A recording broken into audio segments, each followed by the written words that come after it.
Hello दोस्तों, कैसे हो आप सभी। तो टेस्ट नंबर 8 हम सॉल्व करेंगे यहाँ पे विजन आईएएस का, और ये होगा जो इन्वायरमेंट और इकोलॉजी यानी कि पर्यावरण और पारिस्थितिकी का टेस्ट है। इससे पहले के 7 टेस्ट और सॉल्व हो चुके हैं। आप जाके मेरे यूट्यूब पे विजन आईएएस की प्लेलिस्ट चेक कर सकते हो। वहाँ पे आपको बाकी के 7 टेस्ट का अच्छा सा एक्सप्लेनेशन देखने को मिल जाएगा। जिनका इकोनॉमी कमज़ोर है, इकोनॉमी की प्लेलिस्ट भी वहाँ पे है, वो देख सकते हैं। टेस्ट की पीडीएफ चाहिए अदर इन्फॉर्मेशंस के लिए, मेरा टेलीग्राम चैनल है @UPSC with हरीश, ये आप सब्सक्राइब कर सकते हो। और कोई भी डाउट हो तो वो भेज सकते हो @Harish_6996।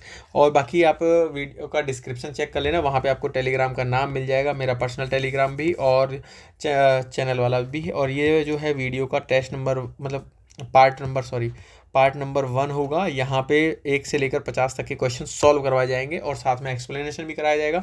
अगेन रिपीट करता हूँ, पहली वीडियोज़ में बता चुका हूँ, ये टॉपिक्स यहाँ पे कवर होने वाले हैं। और टेस्ट देने का तरीका है जैसे कि अभी वीडियो को आप पॉज करिए, टेस्ट दीजिए, देखिए, लिख लीजिए एक डायरी में कि आपने क्या आंसर लगाया, उसके बाद हम बात करेंगे। साथ ही में इन टेस्टों को लगाने का बेनिफिट ये है, यहाँ पे मैं आपको बेसिक्स भी मजबूत कराऊंगा, थोड़े बहुत मेरे बेसिक जिसको ज़रूरत होगी तो बेसिक्स भी मैं आपको बताऊंगा। तो पहला क्वेश्चन सॉल्व करते हैं। जो लोग नए होंगे वो चैनल को लाइक करें, शेयर करें और सब्सक्राइब करना ना भूलें। अभी बात करते हैं पहले क्वेश्चन की। तो देखिए, पूछा हुआ है कि उपयुक्त में से कौन से रेडियोधर्मी प्रदूषण होते हैं। तो पहली बात कर रहा है रेडियोधर्मी यानी कि रेडियो एक्टिव पॉल्यूशन क्या होता है। तो रेडियो एक्टिव पॉल्यूशन क्या होता है, जैसे कि आपने सुना होगा कभी चेरनोबिल की घटना हुई थी, या चेरनोबिल 1986 में हुआ था। ठीक है, चेरनोबिल 1986 में हुआ था, ऐसे ही हुआ था फुकुशिमा 2011 में। ठीक है, तो ये क्या है, रेडियो एक्टिव पॉल्यूशन इनकी वजह से हुआ था। तो क्या होता है इसमें, जैसे वातावरण में या फिर जल में या मिट्टी में आपका जो है रेडियो एक्टिव जो पदार्थ होते हैं उनकी मात्रा बढ़ जाती है। देखो, रेडियो एक्टिव पदार्थ ऑलरेडी मिट्टी में हैं तो लेकिन और बढ़ गए तो पॉल्यूशन होता है, माना जाता है। अब देखिए, इसके 2 प्राकृतिक स्रोत होते हैं। पहली बात हम कहते हैं इसका प्राकृतिक स्रोत होता है, कहाँ से आता है प्राकृतिक मतलब कि नेचुरल प्रकृति में पाया जाता है। तो कहाँ से, आपका अगर जो सूर्य से जो किरणें आ रही हैं, यानी कि कॉस्मिक रेज जो आती हैं, और ये सूर्य और अंतरिक्ष दोनों से आती हैं, सूर्य और अंतरिक्ष से आती हैं कॉस्मिक रेज, तो इनकी वजह से पॉल्यूशन होता है। यूवी अवरक्त किरणें हो, आपकी अल्ट्रावायलेट रेज यूवी हो जाती है, इंफ्रारेड रेज हो जाती है, इसमें आ जाती हैं। दूसरा है एक मैन मेड कारण होते हैं, यानी कि खनन के द्वारा। जैसे आप मान लीजिए, आप यूरेनियम, थोरियम, रेडॉन गैस भी ध्यान रखना रेडियो एक्टिव पॉल्यूशन में आती है। रेडॉन गैस हुआ, प्लूटोनियम हुआ, इनका अगर आप खनन करते हो तो वहाँ से भी आपको पॉल्यूशन हो जाता है। अब आप देखेंगे जैसे कि ऑप्शन देखिए, आप कैसे अटेम्प्ट करना है यूपीएससी में। पहला आप देखेंगे, आपको पता है कि radio active pollution cosmic rays की वजह से होता है, तो देखिए जिसमें एक नहीं है उसको एलिमिनेट कर दीजिए। अब बचते हैं हमारे पास ऑप्शन ये, देखिए यूरेनियम खनन। अब आप कॉमन सेंस लगाइए कि यूरेनियम खनन देखो तीनों के अंदर में है, बिल्कुल ऐसे करके भी आप एलिमिनेट कर सकते हैं कि 4 जिसमें है वो उसको रखना है, बाकी को एलिमिनेट कर देना है। ठीक है, देखिए अब यूरेनियम, अब आपका यहाँ पे एक आपको पता चल गया, एक नहीं है, ये एलिमिनेट किया। अब जिसमें 4 नहीं है उसको भी एलिमिनेट कर दीजिए। अब आंसर में आपको या तो ए आएगा या डी आएगा। देखिए 50-50 हो गया। अब नाभिकीय अपशिष्ट का निपटान, अब देखिए यार, नाभिकीय अपशिष्ट का अगर निपटान करेंगे तो ऑब्वियसली होगा ही ना, तो ये ध्यान रखिएगा। सेकंड भी हुआ। अब देखिए सेकंड होते ही आपका आंसर आ गया। अब आपको कुछ चिकित्सा उपकरणों से भी निकलता है, आप जो एक्सरे वगैरह कराते हो तो वहाँ से भी यूवी रेज निकल सकती हैं। ठीक है, तो इस तरह से हम इसका आंसर लगाएंगे, तो आंसर होगा डी। नेक्स्ट क्वेश्चन देखेंगे, क्वेश्चन नंबर 2। वायुमंडल में कार्बन डाइऑक्साइड की बढ़ती मात्रा धीरे धीरे वायुमंडल में तापमान को बढ़ा रही है, क्योंकि यह अवशोषित कर लेती है। देखिए क्या होता है कि कुछ पृथ्वी पर जो क्या कहते हैं,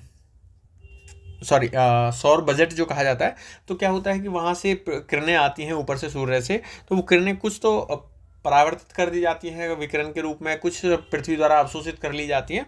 उसी तरह होता है, तो कुछ जो अवरक्त किरणें हैं उनका जो भाग होता है वो क्या है, हीट को कैप्चर कर लेती है, जैसे जलवाष्प के रूप में, इस तरह से ये कैच कर लेती है और फिर तापमान को बढ़ाने लगती है। तो CO2 को जो बढ़ाती है, जैसे देखेंगे पहला ऑप्शन देखेंगे, वायु में मौजूद जलवाष्प को अवशोषित कर लेती है और इसकी ऊष्मा को बनाए रखती है। तो देखिए जलवाष्प को CO2 अवशोषित नहीं करती है, तो ये नहीं बनाती है। सौर विकिरण के पराबैंगनी भाग को, ये भी नहीं है। संपूर्ण सौर विकिरण को, देखिए संपूर्ण वर्ड है तो संपूर्ण से समझ सकते, संपूर्ण को नहीं होगा। सौर विकिरण के अवरक्त को भाग को, बिल्कुल सही बात है, जो अवरक्त भाग है, इंफ्रारेड भाग है, उसको ये अवशोषित कर लेती है और टेम्परेचर को बढ़ा देती है। तो CO2 का याद रखिएगा। कैसे ये बढ़ाती है, तो अवरक्त भाग के रूप में टेम्परेचर को बढ़ा देती है। अब नेक्स्ट देखेंगे हम, नेक्स्ट क्वेश्चन है क्वेश्चन नंबर 3, पर्यावरण और पारिस्थितिकी के संदर्भ में स्प्रिंग शॉक क्या है। देखिए स्प्रिंग शॉक क्या है, और वो भी इन्वायरमेंट की टर्म में पूछा। देखिए इस तरह से स्प्रिंग होता है, अब स्प्रिंग को पुश कर देंगे तो स्प्रिंग इस लेवल पे आ जाएगा, जैसे कि ये बिल्कुल ऐसे घना घना छोटा हो जाएगा। अब एकदम से वापस खुलेगा, वापस इसी में आएगा तो एकदम से शॉक लगेगा, एकदम से झटका लगेगा, उस तरह की चीज़ें होती हैं। तो कुछ ऐसे हम समझ सकते हैं। कॉन्सेप्ट मैंने बताया कि स्प्रिंग क्या हुआ और शॉक लगना क्या हुआ। अब देखेंगे जैसे औद्योगिक अपवाह के कारण जल निकायों में पीएच स्तर में होने वाली अचानक वृद्धि से है। देखिए अचानक वृद्धि की बात कर रहा है, पीएच वैल्यू बढ़ रही है। और दूसरा है बर्फ के तेजी से पिघलने के कारण संचित अम्लीय प्रदूषकों के उत्सर्जन से जल निकायों में पीएच में तीव्र गिरावट से है। ठीक है, अभी और नेक्स्ट देखेंगे, इसको हम पाक रखते हैं। देखिए पहला नहीं होगा ऑप्शन, देखें सी है कि लंबे समय तक होने वाली अम्लीय वर्षा के कारण मृदा की अम्लता में क्रमिक वृद्धि। अब देखिए क्रमिक वृद्धि की बात कर रहा है, क्रमिक वृद्धि की बात कर रहा है ऐसे, तो स्प्रिंग शॉक में ये तो नहीं आने वाला है, ये तो एलिमिनेट हो जाएगा आपका। प्राकृतिक क्षारीय पदार्थों द्वारा अम्लीय जल निकायों का तत्काल निष्प्रवाहन, ये भी यहाँ पे कोई संबंध नहीं रखता है। अब मैं आपको थोड़ा सा कॉन्सेप्ट समझाता हूँ कि स्प्रिंग शॉक होता क्या है। ठीक है, तो स्प्रिंग शॉक में क्या होगा कि जैसे एकदम से अचानक जो है पीएच वैल्यू में गिरावट आती है, यानी कि एसिडिक शॉक इसे बोला जाता है। ठीक है, एसिड शॉक भी इसे बोलते हैं। कैसे, अब वसंत ऋतु में क्या होता है, जो बर्फ़ है वो पिघलने लगती है। अब यहाँ पे बर्फ़ पिघल रही है, बर्फ़ में जो ऑलरेडी पहले ही, जैसे शीत ऋतु में क्या होता है, ऑलरेडी शीत ऋतु में पहले कार्बन डाइऑक्साइड, नाइट्रोजन ऑक्साइड जो है ये जम जाते हैं, आके संचित हो जाते हैं। और जब संचित होने के बाद में जब वसंत ऋतु शुरू होती है तो बर्फ़ पिघलना शुरू होती है। जैसे बर्फ़ पिघलेगी तो किसी भी जलीय स्रोत में आसपास में जो है वहाँ पे पानी में जो है अम्ल बढ़ जाएगा। तो इस तरह से अम्लीय वर्ता बढ़ेगी, तो अम्लीय के प्रदूषण से जो पीएच है उसमें तीव्र गिरावट आ जाती है। ठीक है, इस तरह से आप देखेंगे तो इसका आंसर हो जाएगा बी। नेक्स्ट क्वेश्चन देखेंगे, क्वेश्चन नंबर हम 4 देखने वाले हैं।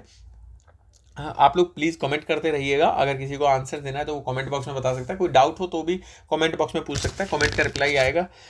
देखिए अब देखिए, निम्नलिखित अधिनियमों को प्रारंभ से लेकर नवीनतम तक के सही कालानुक्रमिक में व्यवस्थित कीजिए। देखिए अब इसको मैं थोड़ा सा याद करने की तरीका मैं आपको बता देता हूँ, थोड़ा सा मैं यहाँ पे लिखने वाला हूँ अलग से। हाँ ठीक है जी, अब कैसे याद करेंगे, अब ये क्रम पूछा हुआ है, हमें नहीं पता कब का है, लेकिन हम स्टार्ट करते हैं। जैसे कि देखिए मैं शॉर्ट फॉर्म में लिखूंगा, बोलता रहूंगा, वो याद रखिएगा। इंडियन फॉरेस्ट एक्ट आता है आपका 1927 में, अब ये 27 याद रखिएगा। अब इसको वापस पलट देना है, वाइल्ड लाइफ प्रोटेक्शन एक्ट आ जाता है 1972 में, 27 का 72 कर दिया।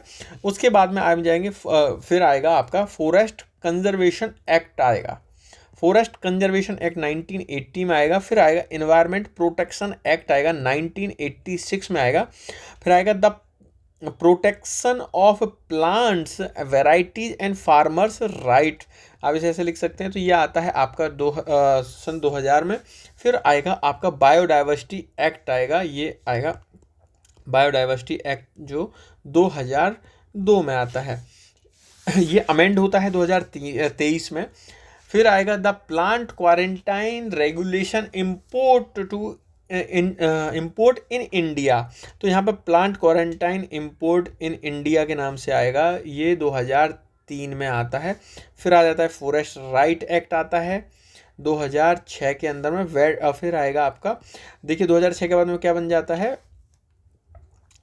फिर 2006 के बाद में नेशनल ग्रीन ट्रिब्यूनल बनता है 2010 में ये बनता है। और उसके बाद वेटलैंड कंजर्वेशन रूल आता है, वेटलैंड कंजर्वेशन रूल आता है 2017 के अंदर। अब इसे कैसे याद करेंगे, देखिए पहले सबसे पहले फॉरेस्ट के एक्ट आया, इंडिया का फॉरेस्ट के बारे में पहचान हुई, ठीक है। उसके बाद में देखिए फॉरेस्ट के अंदर जो जीव रह रहे हैं प्रोटेक्शन उनका करना है, वाइल्ड लाइफ यानी कि जो फॉरेस्ट के अंदर जीवन है उसके बारे में सोचना है, तो 72 में आ जाता है। फिर आता है उसके बाद में फॉरेस्ट कंजर्वेशन एक्ट। अब जब फॉरेस्ट है, फॉरेस्ट एक्ट आ गया, फिर उसके बाद उसका कंजर्वेशन भी करना है क्योंकि वहाँ पे जीव रह रहे हैं, उनकी सुरक्षा देनी है, तो फॉरेस्ट कंजर्वेशन 1980 आ गया। अब फॉरेस्ट कंजर्वेशन हो रहा है, फिर उसके बाद पूरा इन्वायरमेंट को सेव करने की कोशिश करेंगे हम, तो इन्वायरमेंट प्रोटेक्शन आ जाता है। फिर उसके बाद में जब देखेंगे कि जब इन्वायरमेंट हो गया, फिर प्लांटों के बारे में हम बात वहाँ पर करेंगे कि प्रोटेक्शन देना है प्लांट की वेराइटीज़ को, फार्मर्स के राइट भी हैं, उन सब के बारे में सोचना है, तो 2000 में वो आ जाता है। फिर बायोडाइवर्सिटी, जब अब देखिए प्लांट भी हो गया, प्रोटेक्शन भी होगा, वाइल्ड लाइफ हो गया, तो डाइवर्सिटी बढ़ रही है, तो डाइवर्सिटी का 2002 का एक्ट आ जाता है। फिर उसके बाद में जैसे कि अब सोचेंगे कि यार अब बायोडाइवर्सिटी का हम कंजर्वेशन तो करना हमने पहले शुरू कर दिया, अब प्लांट का क्वारंटाइन, मान लीजिए कोई अब हमारा देश से दुश्मनी के चक्कर में कोई विदेशी लाइक कोई अदर हमारी जो एनिमी कंट्रीज है वो ऐसा प्लांट हमारे देश में भेज देते हैं, इम्पोर्ट कर लेते हम, कोई इम्पोर्ट हो जाता है गलती से, वो भेज देते हैं जिससे कि हमारी जैव विविधता को हानि हो, तो उसके चक्कर में plant quarantine import act into India act आ जाता है।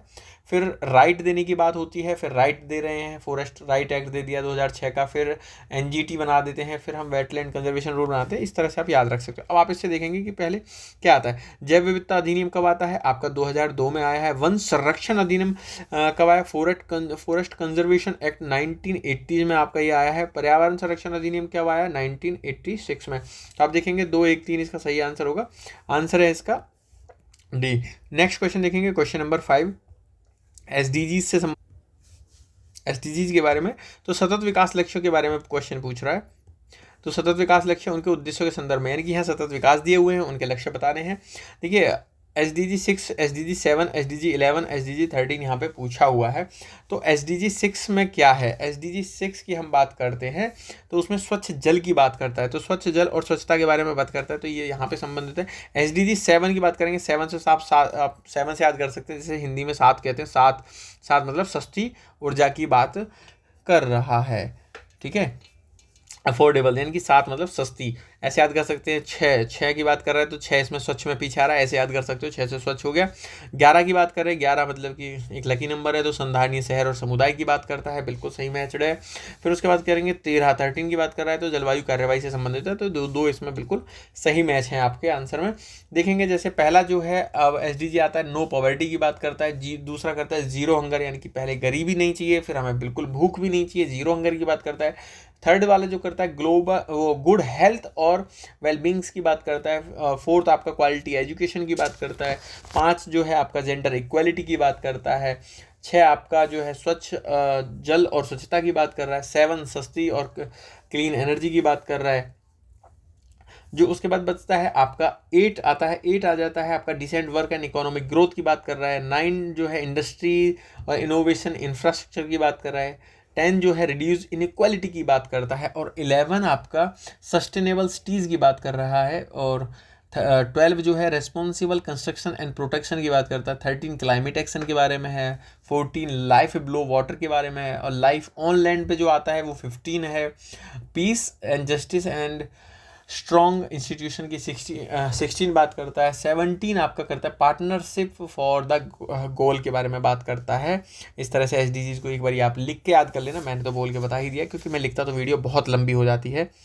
क्वेश्चन नंबर 6 देखेंगे, गोथेनबर्ग प्रोटोकॉल क्या है? तो गोथेनबर्ग प्रोटोकॉल जो है एक है यूनाइटेड नेशन के इकोनॉमिक UNECE यानी कि UN आर्थिक आयोग है, इनके द्वारा 1919 में लाया जाता है। तो ये क्या करता है? ये लॉन्ग रेंज जो है, यानी कि on long range trans boundary, मैं लिख नहीं रहा हूँ, बस ऐसे थोड़ा सा लिख देता हूँ, एयर पॉल्यूशन की बात करता है। तो आप एयर पॉल्यूशन की बात करेंगे तो इसके लिए कोई बाउंड्री की जरूरत नहीं होती है। तो इस पर ये जो प्रोटोकॉल आया है इसे कहा जाता है गोथेनबर्ग प्रोटोकॉल, यानी कि on long range trans boundaries air pollution की बात करता है। अब इसमें जो है सबसे पहले क्यों चर्चा में है, इसे अमेंड किया है। अमेंड करने के बाद इसमें क्या हुआ है, जैसे ये पहला है, फर्स्ट प्रोटोकॉल है जिसमें कि ब्लैक कार्बन को ऐड किया गया है। तो पहला प्रोटोकॉल अगर ऐसे भी पूछा जा सकता है ब्लैक कार्बन को किस में ऐड किया है, तो गोथेनबर्ग प्रोटोकॉल होता है। ये क्षेत्रीय बाध्यकारी संधि है, ये रीजनल है, ठीक है, तो ध्यान रखिएगा क्षेत्रीय है, ये संपूर्ण दुनिया पे लागू नहीं हो रही है, क्षेत्रीय है, इस वजह से ध्यान रखिए। अब इसे हम अटेम्प्ट करने की कोशिश करते हैं। इसका उद्देश्य यूरोप में अवैध प्रवासन को, देखो प्रवास से इसका कोई अर्थ ही नहीं है, एनवायरमेंट का है, ठीक है।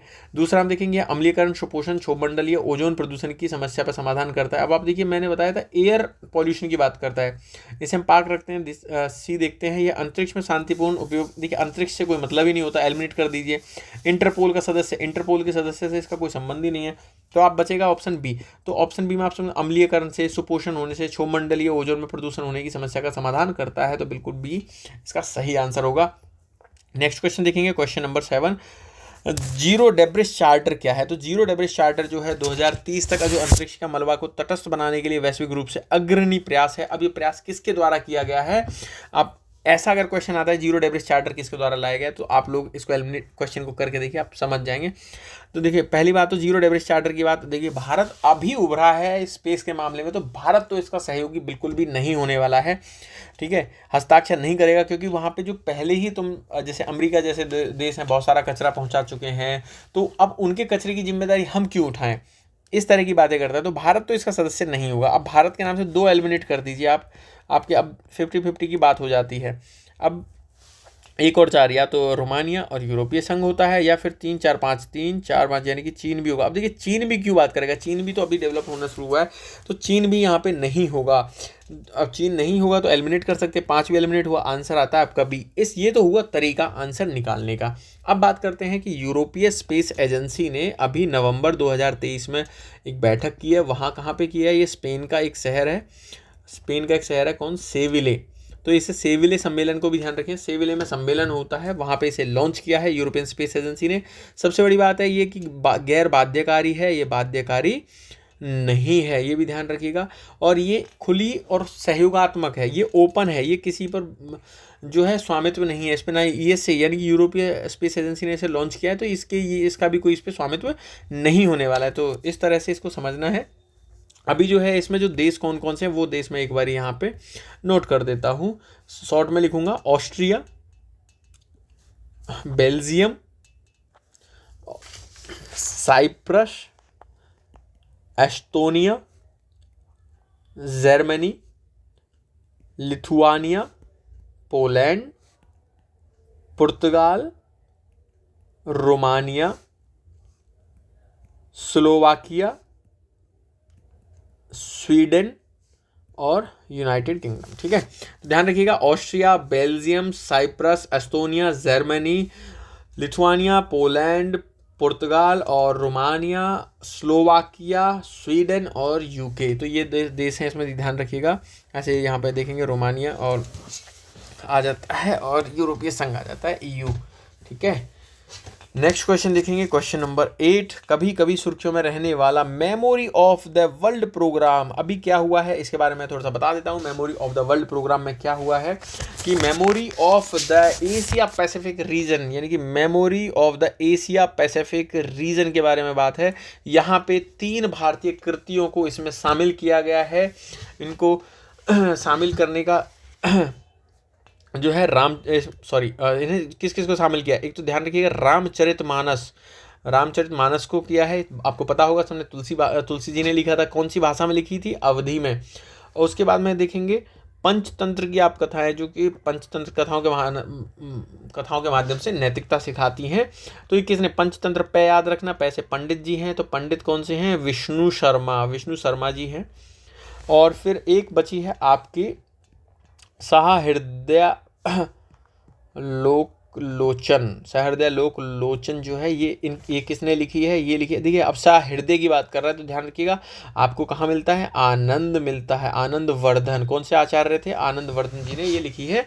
तो ये दोनों जो है पंचतंत्र और सहृदय लोक, ये संस्कृत भाषा में लिखी गई है।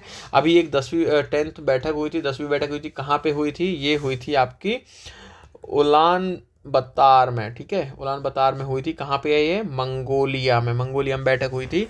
तो अब यहाँ पे इन रामचरितमानस, पंचतंत्र, सहृदय लोचन को memory of the world program में एशिया पैसिफिक रीजन में इनको शामिल किया गया है। अब देखेंगे हम इसका आंसर क्या होने वाला है कि अब किसने किया है। अब आप करने की कोशिश करिए। इंटरनेशनल कल्चरल डाइवर्सिटी ऑर्गेनाइजेशन की बात कर रहा है। United Nation education scientific and cultural organization की बात कर रहा है। International federation of the arts and council act cultural agencies की बात है। International heritage organization. तो आप ध्यान रखिएगा, आंसर होगा इसका B, United Nation education scientific and cultural organization. Next question करते हैं, क्वेश्चन 9। वन्य जीव संरक्षण अधिनियम यानी कि वाइल्ड लाइफ प्रोटेक्शन एक्ट 1972 के अंतर्गत निम्नलिखित में से कौन से संगठन स्थापित किए गए। देखिए बड़ा मजेदार क्वेश्चन है, आप इसको क्वेश्चन को सॉल्व कर देखिए। वाइल्ड लाइफ प्रोटेक्शन एक्ट, देखिए वन्य जीव संरक्षण देना है तो वन्य जीव को संरक्षण कैसे देना है। अब देखेंगे वन्य अपराध नियंत्रण ब्यूरो, वन्य जीव। अब आप मान लीजिए कोई वहाँ पे वन्य जीव को पकड़ के ले जा रहा है तो उसको अपराध देना है। अब देखिए वन्य जीव का संरक्षण कौन दे रहा है, प्रोटेक्शन एक्ट। अब इसके तहत तो बनाया ही जाएगा ना, WCCB, क्योंकि भाई अपराध अगर कोई करेगा तो उसको नियंत्रण करने के लिए भी एक ब्यूरो बनाया जाएगा, बिल्कुल सही होगा ये, ए सही है, तो एलिमिनेट करिए सेकंड आंसर बी। केंद्रीय चिड़ियाघर प्राधिकरण, अब ऐसा हो सकता है कि कोई जीव है, सपोज कोई चीता है, उसको संरक्षण की जरूरत है, तो उसे कहाँ पे जू अथॉरिटी के अंदर रखना है, तो बिल्कुल इसके अंतर्गत रखा जा सकता है, तो 2 भी इसका सही होगा, तो आप एक एलिमिनेट कर देते हैं। उसके बाद देखेंगे राष्ट्रीय वन्य जीव बोर्ड। देखिए राष्ट्रीय वन्य जीव बोर्ड के आप मुझे आंसर बताइएगा, इसके क्या नाम है, सॉरी मैंने लिख ही दिया था पहले, इसकी अध्यक्षता कौन करते हैं, PM इनकी अध्यक्षता करते हैं, तो वन्य जीव बोर्ड भी होगा, तो ये भी सलाह वाला देने के लिए जरूरत होगी, तो वन्य जीव की बात करता है, बिल्कुल सही होगा। और उसके बाद देखेंगे राष्ट्रीय बाघ संरक्षण प्राधिकरण, अगर कोई बाघों का संरक्षण है तो वो भी इसी के तहत किया जाएगा, तो बिल्कुल सही होगा। अभी मैं इसके बारे में बता देता हूँ, एक होता है वन्य जीव सलाहकार बोर्ड, जो है सलाहकार बोर्ड होगा, प्लस में है वन्य जीव वार्डन। वन्य जीव के जो वार्डन होंगे, इनकी जो शक्ति और कर्तव्य हैं, इनके शक्ति और कर्तव्य जो है वो इनसे यहाँ इस एक्ट से इन्हें मिलते हैं, यानी कि इस एक्ट के तहत उपबंधित किए जाते हैं। अब आप देखेंगे जैसे वन्य जीव अभ्यारण्य है, राष्ट्रीय उद्यान है, इनकी स्थापना भी अगर की जाती है तो भी इसी एक्ट के तहत की जाएगी। संकटग्रस्त प्रजाति है, उनके शिकार पर रोक लगाना, व्यापार पर प्रतिबंध लगाना, जैसे हम साइट्स में शामिल हैं, प्रजाति की बिक्री, स्थानांतरण आदि करना, उन सब के लिए लाइसेंस देना, स्वामित्व हेतु लाइसेंस देना, तो वो सब इस एक्ट के तहत आते हैं, तो ध्यान रखिएगा, इसका डी आंसर होने वाला है 9 का। नेक्स्ट क्वेश्चन देखेंगे। आई होप आपको वीडियो समझ में आ रही होगी। अगर कोई डाउट होता है तो प्लीज़ आप नोट कर लिख के भेज सकते हो कमेंट बॉक्स में, मेरे पर्सनल टेलीग्राम चैनल पे भी।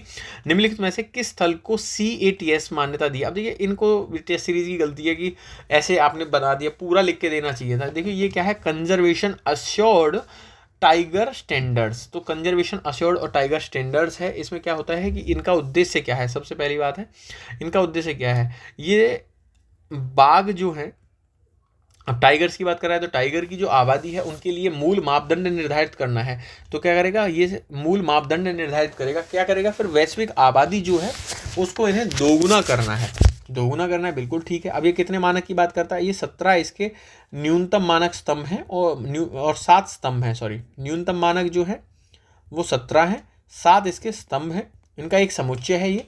अब इसको याद रखिएगा। अभी देखिए पूरी दुनिया में जो 13 बाघ आबादी वाले जो देश हैं उन्होंने इसके प्रति प्रतिबद्धता व्यक्त की है, यानी कि टाइगर TRC बाघ प्रतिबद्धता इन्होंने व्यक्त की है। अब आज तक अभी तक जो है केवल 3 को मान्यता मिली। अब 3 में से आप देखेंगे 2 भारत में आते हैं, लैंसडाउन है ये उत्तराखंड में आता है, मैं यूनाइटेड बोल रहा था, उत्तराखंड में आता है। जिम कॉर्बेट जो है इसको यहाँ पे मान्यता नहीं मिली है, तो 2 आप एलिमिनेट कर देना, 2 एलिमिनेट करेंगे तो आपको आंसर आ जाएगा यानी चितवन राष्ट्रीय उद्यान। तो चितवन राष्ट्रीय उद्यान कहाँ, ये नेपाल में है।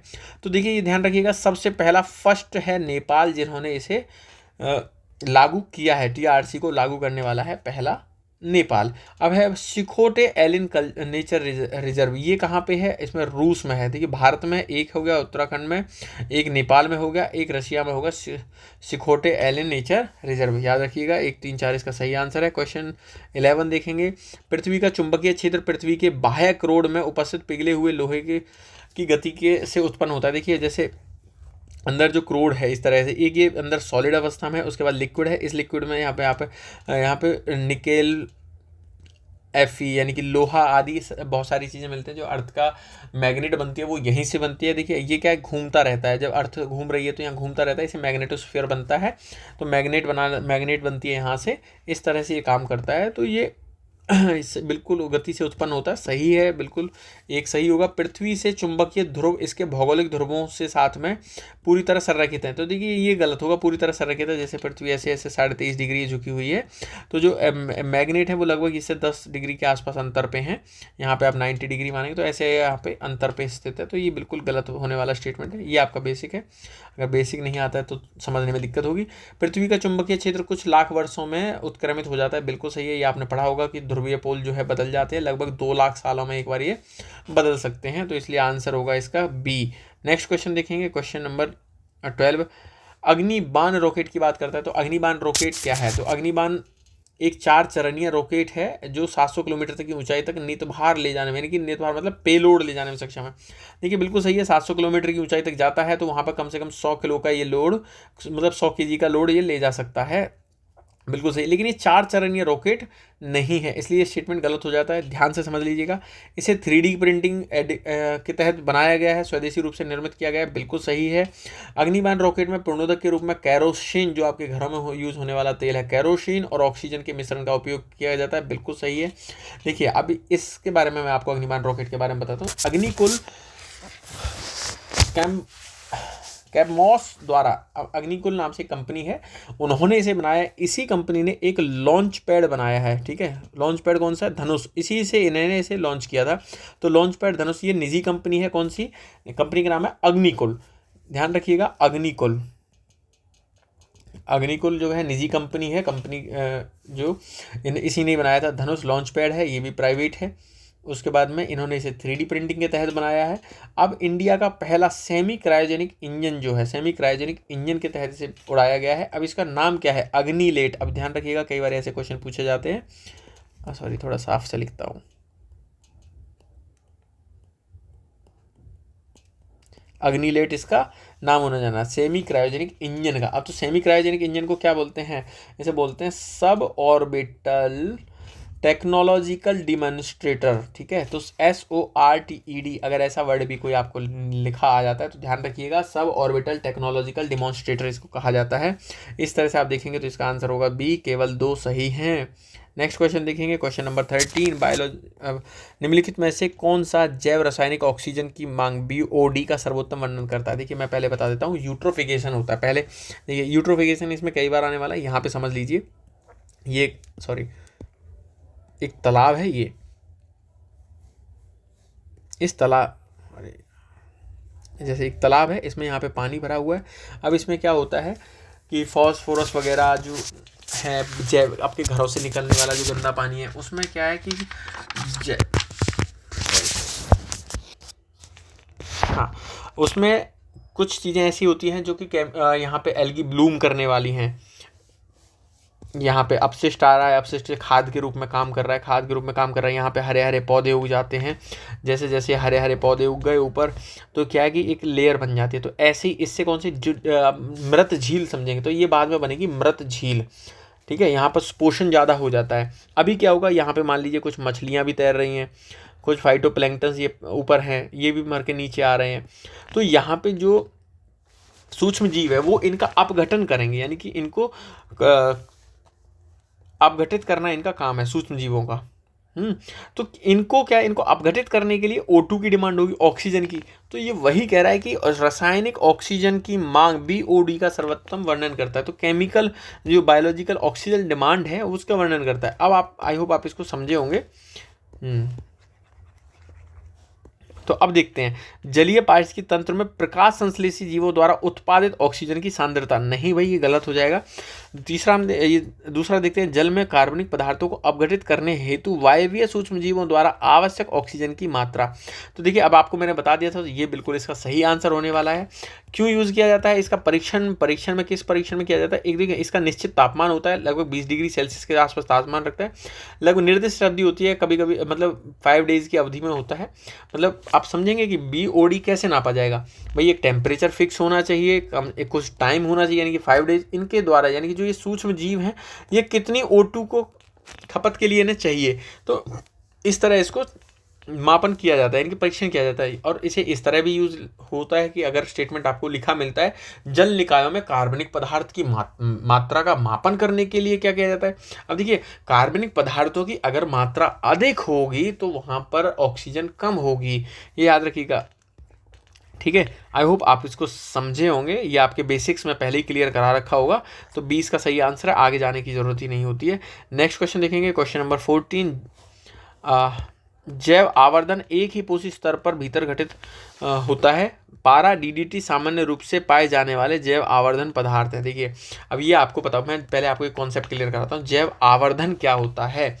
और एक होता है जैव संचयन, जैव संचयन यानी कि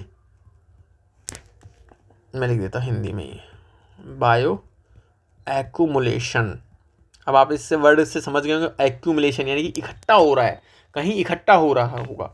आवर्धन क्या है? आवर्धन दिखा रहा बढ़ने वाला, यानी कि इसे क्या कहा जाता है? बायो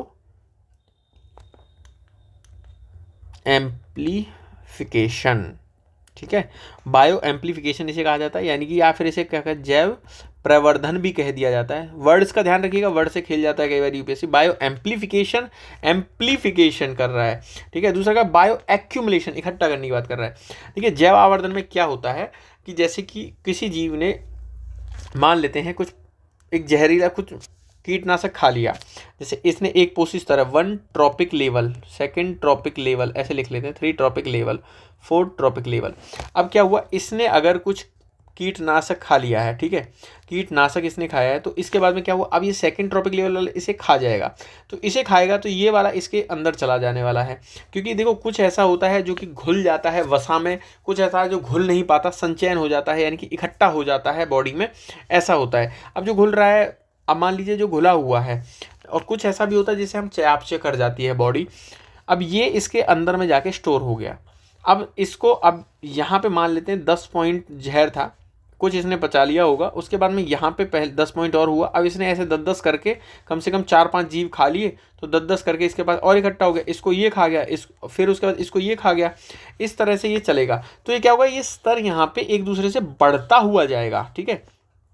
तो आई होप आप समझ रहे होंगे कि यहाँ से यहाँ बढ़ रहा है, फिर यहाँ से यहाँ बढ़ रहा है। तो जैव आवर्धन क्या है, जैव आवर्धन यही है, बायो एम्प्लीफिकेशन यहाँ पे हो रहा है, ठीक है। अब ये एक ही पोषी स्तर पर तो नहीं हो रहा है, अभी एक पोषी स्तर पे क्या हो रहा है, एक पोषी स्तर पे हो रहा है जैव संचयन, यानी कि इकट्ठा होना, इकट्ठा यहाँ हो रहा है, तो इसे कहेंगे जैव संचयन। आई होप आप इसको समझे होंगे।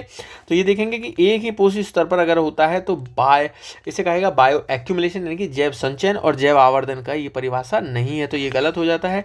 पारा DDT सामान्य रूप से पाए जाने वाले जैव आवर्धन पदार्थ है, बिल्कुल सही है, इसका आंसर होगा 2, केवल 2 सही होगा। नेक्स्ट क्वेश्चन देखेंगे, क्वेश्चन नंबर 15। प्रजातियों की पारस्परिक क्रियाओं के संदर्भ में निम्नलिखित युग्मों पर विचार कीजिए। देखिए अब कुछ पारस्परिक क्रियाएं होती हैं, अब आप इसको समझेंगे। जैसे स्पर्धा, स्पर्धा क्या होती है, स्पर्धा में दोनों को नुकसान होगा, ये इसको ऐसे दर्शा सकते हैं माइनस माइनस करके, ठीक है, इनमें दोनों को नुकसान होता है। अब इसका एग्जाम्पल क्या है, जैसे ओक का वृक्ष होता है, ठीक है, ओक और मैपल, गूगल चेक कर लीजिएगा, ओक और मैपल, जहां ओक और मैपल लगाए जाते हैं वहां इनमें अगर निश्चित दूरी पर नहीं है तो इनमें प्रतिस्पर्धा होगी, और देखा गया है कि ओक का वृक्ष ज़्यादा अच्छे से बड़ा हो जाता है, मैपल यहाँ पे नहीं टिक पाता इसके सामने, तो यहाँ पर दोनों ही प्रजातियों को हानि हो सकती है, इसको भी हानि हो सकती है क्योंकि इसके भी मेहनत करनी पड़ती है हमें अपने सर्वाइवल के लिए। तो इस तरह से होता है, यहाँ पे दोनों प्रजातियों को हानि होने वाली है, तो दोनों प्रजातियों को हानि होती है, ठीक है।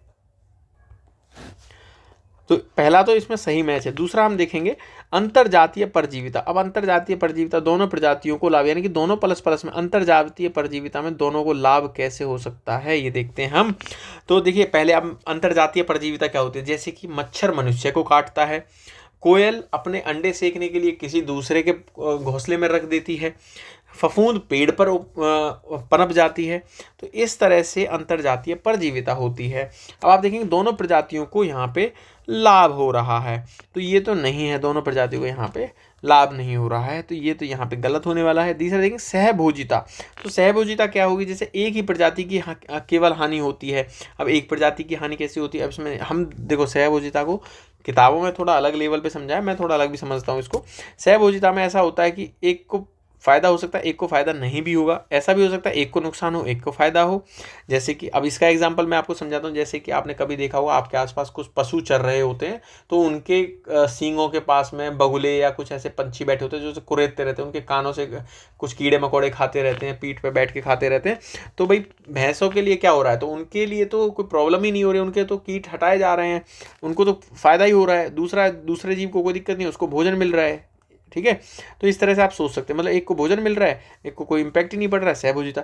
एक एग्जांपल ये हो सकता है कि भाई वायरस, अब मान लीजिए आपकी बॉडी के अंदर वायरस आ गया, ठीक है, ये भी सहभोजी है, लेकिन क्या हुआ, वायरस अपने आप को बहुत बड़ा कर लेगा, हमारे शरीर की मृत्यु हो जाएगी, तो एक को नुकसान हो जाएगा, तो ये भी हो सकता है, ठीक है। इसलिए ये तो यहाँ पे एलिमिनेट हो जाएगा, तो इसका आंसर आएगा केवल एक युग्म ठीक है, ए नंबर वाला युग्म ठीक है। अब बात करते हैं इन स्पेस के बारे में पूछा, भारतीय राष्ट्रीय अंतरिक्ष संवर्धन और प्राधिकरण केंद्र के बारे में पूछा क्वेश्चन है।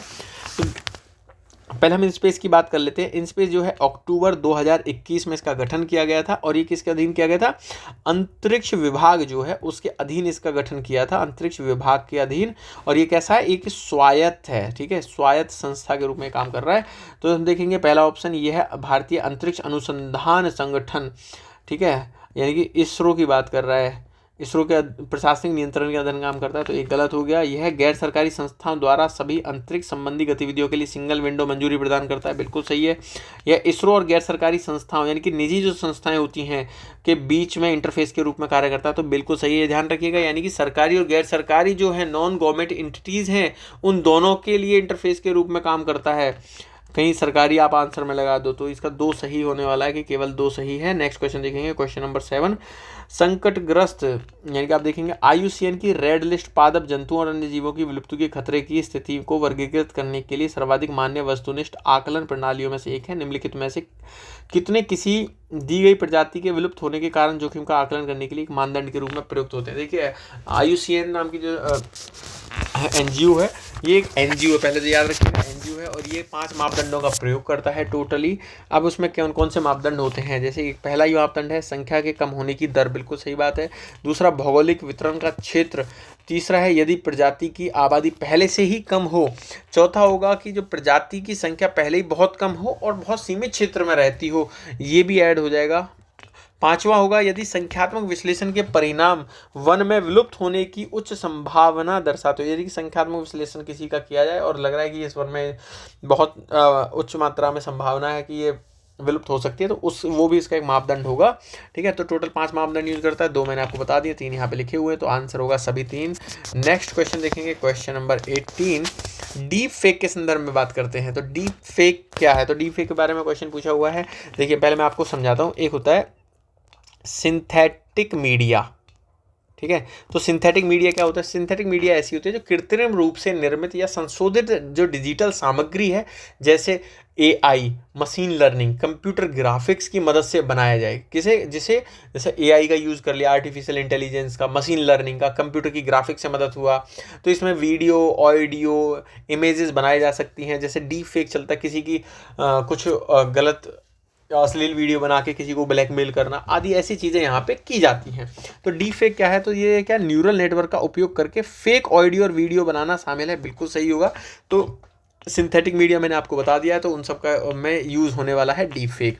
इसे किसी भी सूचना प्रौद्योगिकी अधिनियम 2000 धारा डीप फेक परिभाषित करती है, तो नहीं, इसे किसी में भी परिभाषित नहीं किया गया है, तो इसका आंसर होगा ए, केवल एक सही है। इंडोर पॉल्यूशन की बात करते हैं, तो इंडोर पॉल्यूशन में सबसे ज़्यादा पॉल्यूशन आपका देखो रेडॉन जो है गैस मिलेगी। और आपको एक चीज़ और बता देता हूँ, सिगरेट पीने से भी उत्सर्जित होती है, जो फेफड़ों के कैंसर का सेकंड सर्वाधिक कारण है। सेकंड कैंसर होता है यहाँ पे फेफड़ों का, तो रेडॉन की वजह से होता है।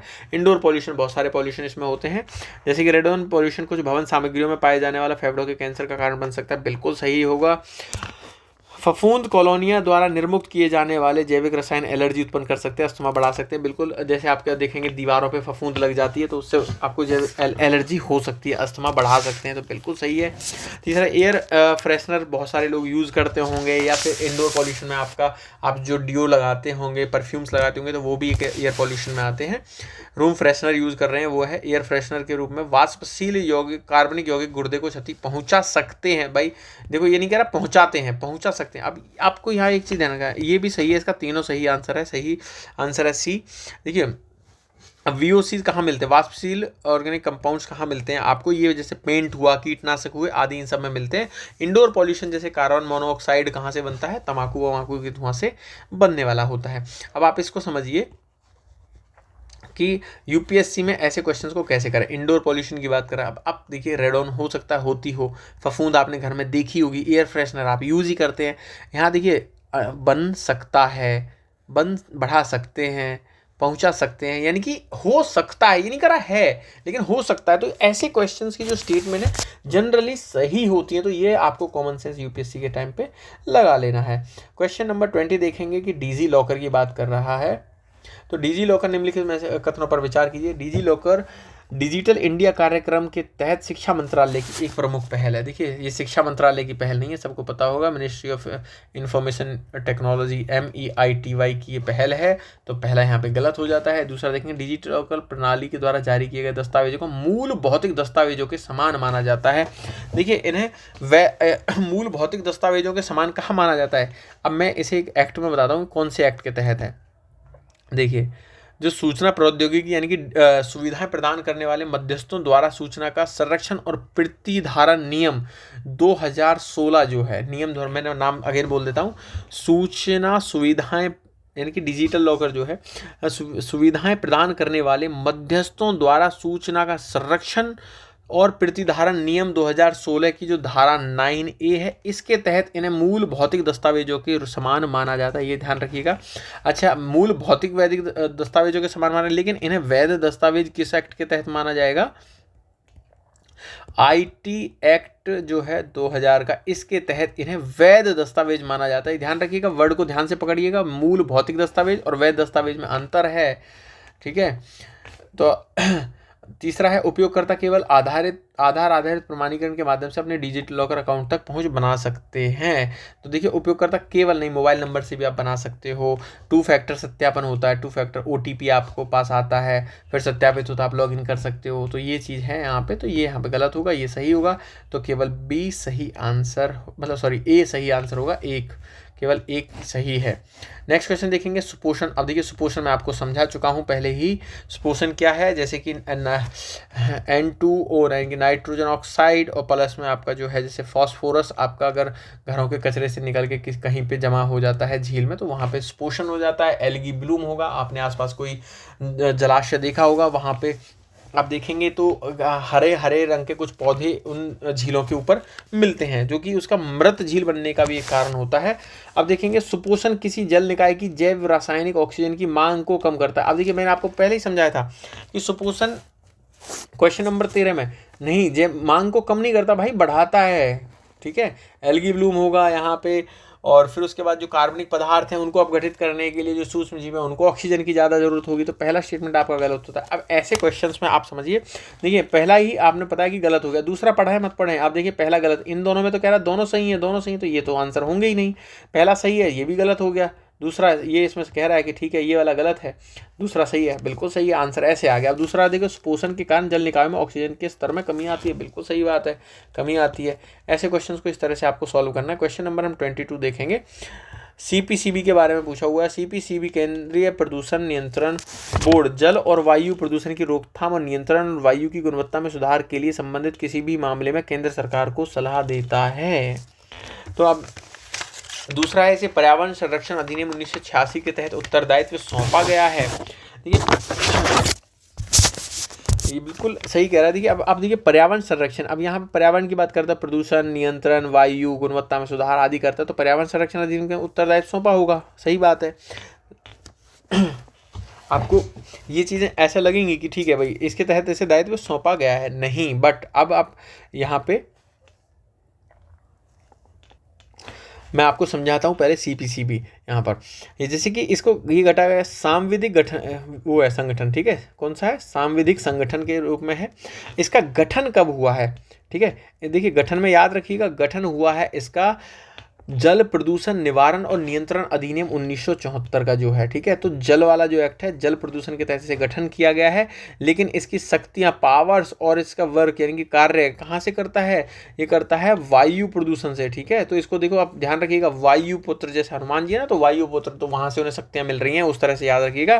1981 का है, यहाँ से इसको पावर्स और यहाँ पे कार्य की शक्तियाँ इन्हें मिलती हैं। गठन होता है इसका 1974 के जल प्रदूषण निवारण नियंत्रण एक्ट के तहत। अब मैं आपको बताता हूँ कि अब यहाँ पे आप लगेंगे जैसे पर्यावरण संरक्षण अधिनियम 1986 के तहत उत्तरदायित्व सौंपा गया, नहीं, environment impact assessment, environment protection act जो है इसके तहत ये तकनीकी सेवाएं देता है पर्यावरण मंत्रालय को। तो इसके तहत कौन सी टेक्निकल सर्विसेज देता है, तकनीकी सेवाएं देता है, ठीक है। तो इसलिए ये यहाँ पे गलत हो जाता है। तो अब आप आंसर देखिए कि एक गलत है, अभी पहले मैंने ये बताया था दोनों सही है तो आएंगे ही नहीं, दूसरा गलत है ये सही है, इसमें तो दूसरा सही बताया तो ये भी आंसर नहीं होगा, तो सी इसका सही आंसर होने वाला है।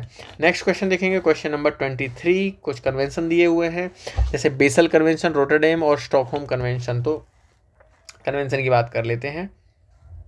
तो बेसल कन्वेंशन क्या है? अब देखिए बेसल कन्वेंशन जो है इसे 1989 में अपनाया गया था, लेकिन ये लागू होता है 1992 में।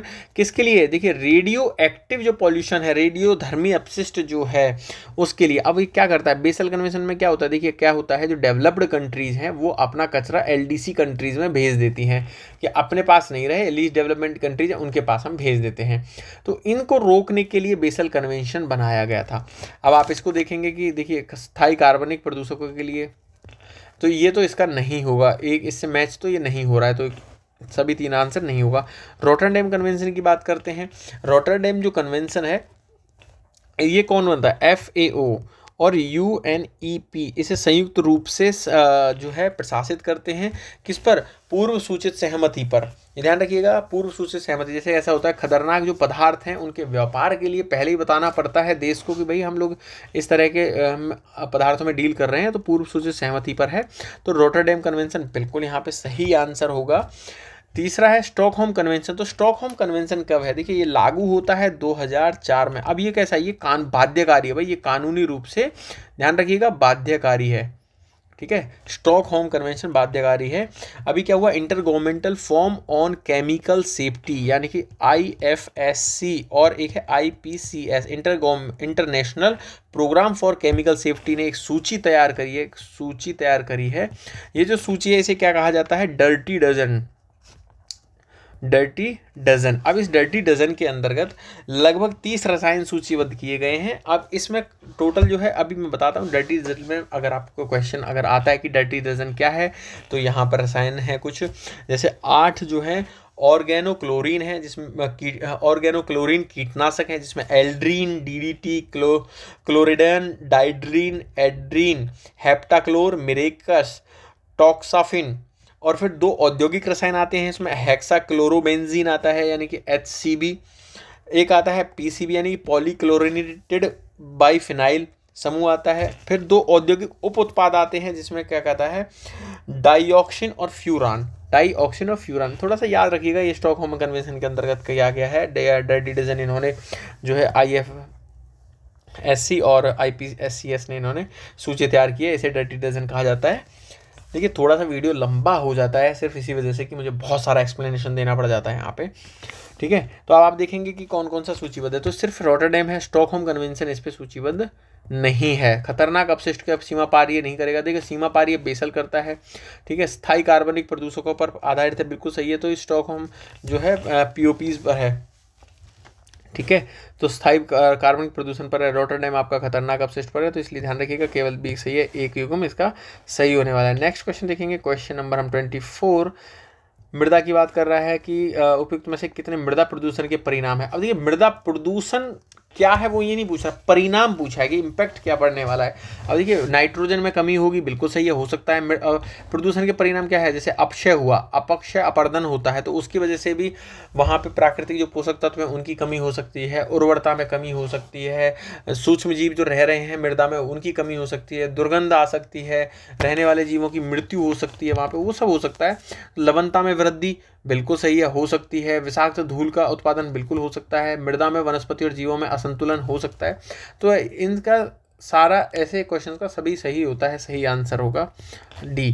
नेक्स्ट क्वेश्चन देखेंगे, क्वेश्चन नंबर 25 ठोस अपशिष्ट प्रबंधन विधि क्या होती है। देखिए मैं यहाँ पर आपको समझाता हूँ। ठोस अपशिष्ट प्रबंधन प्रक्रिया बता रहा है यहाँ पे, जैसे भस्मीकरण। अब आप कॉमन सेंस लगाइए, भस्म करना है किसी को, तो भस्म करने के लिए कैसा होता है, यहाँ पे आप भस्म करेंगे किसी चीज़ को, तो घरों में जो एक तरह से आग लगती है, आप कोयला देख लीजिए, कोयला को भस्म करना है या कोई लकड़ी है उसको भस्म करना है किसी चीज़ को, तो कैसे करेंगे भाई? आप उसको दहन कर देंगे, दहन करके क्या निकालेंगे। अब ये एक विधि बना दी है इन्होंने, तो विधि को क्या है यहाँ पे देखिए, अब कह रहा है ऑक्सीजन की अनुपस्थिति में नियंत्रित पूर्ण दहन। अनुपस्थिति क्यों होगी? जब इसको भस्म करना है, जलाना है, तो ऑक्सीजन तो चाहिएगी ना जलाने के लिए, तो ये तो यहाँ पे गलत हो जाता है। इसमें क्या किया जाता है? भस्म करने से जैसे होता है CO2 का उत्पादन होता है, जल का उत्पादन होता है, और क्या होता है? थर्मल पावर यानी कि थर्मल एनर्जी का भी उत्पादन भस्मीकरण करके किया जाता है। CO2 उत्पादन, जल और थर्मल प्रोडक्शन, यहाँ थर्मल पावर इससे निकाली जाती है। ध्यान रखिएगा, ऐसा कई बार पूछा जा सकता है, लास्ट ईयर भी ये क्वेश्चन पूछा गया था। नेक्स्ट क्वेश्चन है कि नेक्स्ट है ताप अपघटन। पायरोलाइसिस क्या है? ऑक्सीजन की उपस्थिति में कार्बनिक पदार्थ का गर्म होना। अब देखिए क्या रहा, कार्बनिक पदार्थ का गर्म होना पायरोलाइसिस है, ताप अपघटन नहीं भाई। देखो इसमें क्या किया जाता है, आप इसमें एग्जाम्पल आप ले सकते हो प्लास्टिक का, ठीक है। जैसे प्लास्टिक है तो प्लास्टिक क्या सॉलिड है, इसे लिक्विड में करेंगे, लिक्विड के बाद इसे गैस बना देंगे, ये प्रोसेस है। लेकिन यहाँ पे ऑक्सीजन नहीं होती है, ध्यान रखिएगा। प्लास्टिक को पहले लिक्विड बनाएंगे, ये ऑलरेडी सॉलिड स्टेट में था, फिर उसके बाद इसे गैस बनाएंगे, ठीक है। तो गैसीय अवस्था में परिवर्तन होना, ये होता है ताप अपघटन। गैसीकरण क्या है? देखिए अभी सीधा गैस बनाना है, वर्ड को ही समझ लीजिए, गैसीकरण। तो अपशिष्ट को सीधे गैस, सिंथेटिक गैस में ही परिवर्तित करना है। तो बिल्कुल सही है कि अपशिष्ट को सीधा गैस में परिवर्तित करना है। एक युग में इसका सही होने वाला है। और ये कौन सी गैस होती है? गैस होती है हाइड्रोजन और कार्बन मोनोऑक्साइड, ऐसी गैसें होती हैं। ध्यान रखिएगा, इसका ए सही आंसर होगा। नेक्स्ट क्वेश्चन देखेंगे, क्वेश्चन नंबर 26। जैव विविधता विरासत स्थल क्या होते हैं? देखिए जैव विविधता विरासत स्थल बनाए जाते हैं, इन्हें क्या है कि देखिए कई बार क्या होता है कि बायोडाइवर्सिटी जो एक्ट है उसके 2000 जो है बायोडाइवर्सिटी एक्ट, उसके तहत इन्हें सूचीबद्ध किया जाता है। तो बायोडाइवर्सिटी एक्ट 2002। अब देखो जैव विविधता वर्ड है, आप समझ लीजिए। अब यहाँ पे वन्य जीव संरक्षण अधिनियम, नहीं भाई, जैव विविधता का जब अलग से एक्ट है तो इसका मतलब ही नहीं बनता यहाँ पे। वन्य जीव संरक्षण अधिनियम का आप एक एलिमिनेट कर दीजिए, आपका आंसर आ गया सी। इतना ही टाइम लगता है क्वेश्चन अटेम्प्ट करने का, तो इसका एक आंसर सही होगा। अब आप देखिए दूसरा हम कैसे गलत मानेंगे? पालतू प्रजातियों की प्रचुरता BHSS घोषित करने का एकमात्र मानदंड है। भाई एकमात्र मानदंड कैसे हो सकता है? पालतू प्रजातियों का मतलब क्या है कि जिन्हें जैव विविधता विरासत स्थल घोषित किया जाएगा, क्या वहाँ पे शेर, चीता आदि ऐसी जातियां नहीं रह सकती? पक्षियों की 50 जातियां नहीं रह सकती? पालतू प्रजातियों का क्या मतलब होता है? तो ये तो गलत ही हो गया। जिन क्षेत्रों में संधारणीय कृषि पद्धतियां अपनाई जाती हैं उन्हें BHSS घोषित किया जा सकता है, बिल्कुल सही घोषित किया जा सकता है। अब देखिए इन्हें कौन कर सकता है? स्टेट भी घोषित कर सकता है, सेंटर भी कर सकता है। और अगर कोई नियम या प्रबंधन संरक्षण के लिए बनाना है स्टेट को, तो सेंटर से परामर्श लेने की आवश्यकता होती है। आई होप आप समझे होंगे। नेक्स्ट क्वेश्चन देखेंगे, क्वेश्चन नंबर 27। हाल ही में सरकार ने ताडोबा अंधारी टाइगर रिजर्व से बाघों को Sahyadri tiger reserve, Sahyadri tiger reserve कहाँ है? महाराष्ट्र में, स्थानांतरित करने की योजना बनाई है। सह्याद्री टाइगर रिजर्व कहाँ पर स्थित है? सह्याद्री आपने देखा होगा, तो सह्याद्री वहाँ पे एक रेंज है। तो गुजरात, महाराष्ट्र, कर्नाटक, छत्तीसगढ़, तो आपको सबको पता ही होगा भाई महाराष्ट्र में है। नेक्स्ट क्वेश्चन देखेंगे, क्वेश्चन नंबर 28। उपयुक्त विशेषताओं में कितनी राष्ट्रीय उद्यान की विशेषताएं हैं? राष्ट्रीय उद्यान की विशेषताएं कौन कौन सी होने वाली हैं? देखिए पहले हम राष्ट्रीय उद्यान की बात करते हैं। सेंटर और स्टेट दोनों घोषित कर सकते हैं। नेशनल पार्क की बात कर रहे हैं, यानी कि एनपी कौन? सेंटर और स्टेट दोनों घोषित कर सकते हैं। अगर इनकी सीमा में परिवर्तन करना है तो विधानमंडल में प्रस्ताव पारित कराना होगा, ठीक है। प्रस्ताव पारित करके सीमा में परिवर्तन किया जा सकता है। अब बात करते हैं कि इसमें मानवीय गतिविधियों की सख्ती से प्रतिबंधित होती हैं, ठीक है। दूसरा है कोई निश्चित सीमा नहीं होती है। तो देखो ये तो गलत हुआ भाई, ये सीमा तो विधानमंडल से प्रस्ताव से पारित करता ही है। राज्य सरकार द्वारा अधिसूचित किया जाता है, भाई कर सकती है। विशेष रूप से वन्यजीव के संरक्षण के लिए होता है। देखिए ऑब्वियसली बात है कि नेशनल पार्क अगर बनाया जाएगा तो विशेष रूप से एक वन्य जीव संरक्षण के लिए नहीं, पूरे संपूर्ण जो पारिस्थितिकी तंत्र है उसको सुरक्षा देने के। पूरा पार्क बन रहा है ना, एक के लिए नहीं बन रहा है, तो संपूर्ण जो पारिस्थितिकी तंत्र है उसके संरक्षण की सुरक्षा प्रदान करने के लिए इसे बनाया जाता है। तो ये यहाँ पे गलत होने वाला है। अब देखेंगे राज्य सरकार सूचित करता है, मानवीय गतिविधियों की सख्ती से प्रतिबंधित होता है, बिल्कुल सही है। अगर यहाँ पे जाना है तो जो मुख्य वन्य जीव वार्डन है उससे अनुमति लेनी होगी, तब आप जा सकते हो। तो इसका 2 सही आंसर होगा, केवल 2।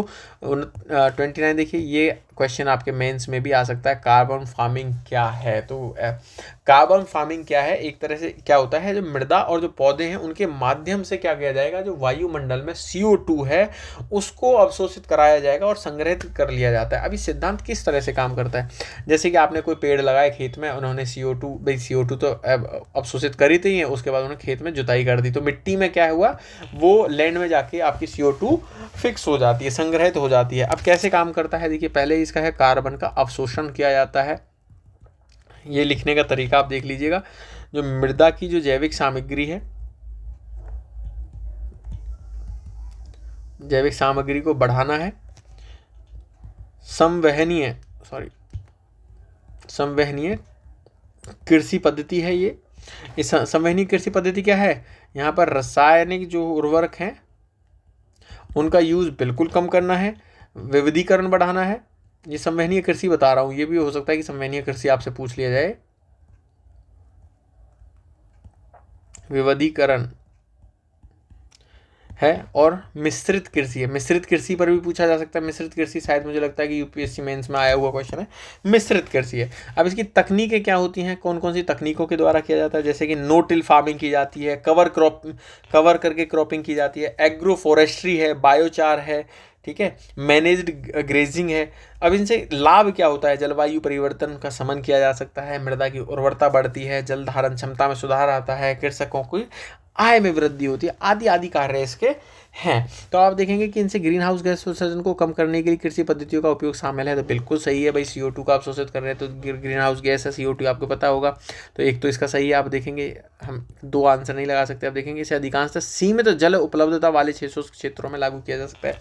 देखिए मिश्रित कृषि करनी है तो सीमित जल वाले में कैसे कर पाएंगे आप, ठीक है, आपको जल की अधिक आवश्यकता होगी। अगर आप पेड़ों के साथ में कृषि करना चाह रहे हैं तो जल आदि चाहिए, तो शुष्क क्षेत्रों में से नहीं किया जा सकता, इसलिए ए इसका सही आंसर होने वाला है। नेक्स्ट क्वेश्चन देखेंगे, क्वेश्चन नंबर 30, काजा शिखर सम्मेलन। काजा शिखर सम्मेलन 2024 के संदर्भ में निम्नलिखित कथनों पर विचार कीजिए। पारिस्थितिकी पर्यटन को बढ़ावा देना। देखिए कोई शिखर सम्मेलन हुआ है आजकल, तुम्हें पता होगा एनवायरनमेंट के लिए जो चल रहा है कि भाई टूरिज्म बढ़ाना है, तो बिल्कुल होगा। आंसर में ये भी सही है। विरासत तो सांस्कृतिक संसाधनों का प्रबंधन करना बिल्कुल सही है। समुदाय को सामाजिक आर्थिक कल्याण सुनिश्चित करना, ऐसा स्टेटमेंट कोई भी है इसमें जो एक्सट्रीम लेवल का हो, गलत होने की संभावना हो, वही ठीक है। जहाँ पे कोई शिखर सम्मेलन हुआ है तो हो सकता है पारिस्थितिकी पर्यटन की बात हुई होगी, तो ऐसा। अब मैं आपको बताता हूँ ये काजा नाम कहाँ से पड़ रहा है इसका। कावांगो जाम्बेजी, ठीक है, ट्रांस फ्रंटियर एक संरक्षण क्षेत्र है, ठीक है। कौन सा क्षेत्र है ये भी पूछा जा सकता है। काबांगो जाम्बेजी ट्रांस फ्रंटियर संरक्षण क्षेत्र, ये जो क्षेत्र है आपका ऐसे पड़ता है, देखिए Angola, Zambia, Zimbabwe, Botswana, Namibia, ये 5 देशों की सीमाओं पर पड़ने वाला एक क्षेत्र है। कौन सा, अब देखिए काजा का और जा यहाँ से उठाया इन्होंने, ये बना दिया शिखर सम्मेलन। तो कावांगो जाम्बेजी ट्रांस फ्रंटियर संरक्षण क्षेत्र जो है अंगोला, जाम्बिया, जिम्बाब्वे, बोत्सवाना और नामीबिया की सीमा पर स्थित है। अब ये क्या हुआ, इस सम्मेलन की बात क्या हुई है, अब आपको पता होगा। देखो अफ्रीका में हाथी बहुत हैं, तो इस शिखर सम्मेलन में कैसी बात हुई होगी। तो देखिए 2 कॉप जो है साइट्स की, CITES यहाँ पे साइट्स की जो है बैठक होने वाली है 2020 की। कहाँ पे, COP20, 2020 नहीं सॉरी, COP20 होने वाली है जिनेवा में। यहाँ पे क्या क्या इस बैठक में होगी, तो हाथी के दांत पर जो व्यापार पर प्रतिबंध लगाया हुआ है उसे हटाने पर सहमति व्यक्त की गई है। तो इसके आधार पर इसे चर्चा में बना रखा है। तो आंसर आप इसका देखेंगे तो सभी तीनों इसका सही आंसर होने वाला है। क्वेश्चन नंबर 31 देखेंगे। स्थायी कार्बनिक प्रदूषकों यानी कि POPs पर स्टॉकहोम कन्वेंशन के तहत नामिक वैश्विक पर्यावरण सुविधा वित्तीय संसाधनों तक पहुंचने में सक्षम है भारत। क्या, देखिए भारत बिल्कुल सक्षम है क्या, बिल्कुल सही है। तो स्टॉकहोम कन्वेंशन कहाँ पे, देखिए POPs पर। आप इस इन्फॉर्मेशन देखिए, तो स्थायी कार्बनिक प्रदूषकों पर कौन सा कन्वेंशन है भाई, स्टॉकहोम कन्वेंशन है। स्टॉकहोम कन्वेंशन के बारे में आपको पहले बता दिया, 2004 में लागू हुआ है, कानूनी रूप से बाध्यकारी है। डर्टी डजन्स वाली चीज़ें भी मैंने आपको बताई थी, केमिकल्स के नाम आपको मैंने बताए हैं। तो देखेंगे उसके बाद भारत ने स्टॉकहोम कन्वेंशन तहत सूचीबद्ध 7 रसायनों की सूची में अभिपुष्टि की है। तो 7 रसायन कौन कौन से हैं भाई जिनकी अभिपुष्टि की है, तो बिल्कुल सही है। 1 और 2 इसका सही है कथन, 2 1 की सही व्याख्या करता, आंसर हुआ ए। लेकिन 7 रसायन कौन सा है, मैं नाम बोल देता हूँ, याद कर लेना। क्लोरोडिकोन, हेक्साब्रोमोडिफिनाइल, हेक्साब्रोमोडिफिनाइल इथर और हेप्टा हेक्साब्रोमोडिफिनाइल इथर, टेट्राब्रोमोडिफिनाइल इथर और पेंटाब्रोमोडिफिनाइल इथर, पेंटाक्लोरोबेंजीन, हेक्साब्रोमोसाइक्लोडिडोन डोडिकेन एंड हेक्साक्लोरोबुटाडिन, ठीक है। तो ये मैंने नाम बता दिए, थोड़ा सा बहुत अजीब से नाम थे। अगेन वीडियो को रिपीट कर लेना, यहाँ से थोड़ा सा पीछे से आप देख लेना। नेक्स्ट क्वेश्चन देखेंगे, इसका आंसर हुआ था ए। पारिस्थितिकी तंत्र में ऊर्जा प्रवाह के संदर्भ में क्वेश्चन पूछा हुआ है। तो पृथ्वी पर सभी पारिस्थितिकी तंत्रों के लिए सूर्य ही एकमात्र प्रत्यक्ष ऊर्जा का स्रोत है। अभी मैं आपको, आप देखना कॉमन सेंस से करेंगे इस क्वेश्चन को।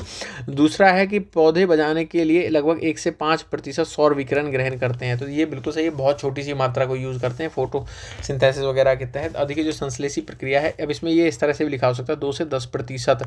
तो वो अगर वो लिखा हुआ है तो उसमें क्या होगा, संश्लेषी सक्रिय विकिरण, ठीक है, सॉरी सक्रिय विकिरण यहाँ पे अगर लिखा होगा तो आप 2 से 10% लगाना, वैसे लगभग 1 से 5% विकिरण को ये ग्रहण करता है। तो दूसरा स्टेटमेंट सही है। अब बात करते हैं हम सभी पारिस्थितिकी तंत्रों में। अब आप बताइए कि ऊर्जा का एकमात्र स्रोत है। अब आपने कभी नेट जियो या डिस्कवरी पे देखा होगा, बिल्कुल समुद्र के नीचे तल पे 1000 मीटर से ज़्यादा की गहराई पर आपको मछलियाँ या फिर कुछ ऐसे लंबे केंचुए टाइप की जो मछलियाँ आप देखेंगे, लंबी लंबी मछली, वैसा कुछ मिलता होगा देखने के लिए, कभी आपने देखी होगी। तो क्या वहाँ पर भी सूर्य की रोशनी पहुँचती है? नहीं भाई, सूर्य की रोशनी तो नहीं पहुँच पाती है वहाँ तक, तो वहाँ भी जीवन संभव है।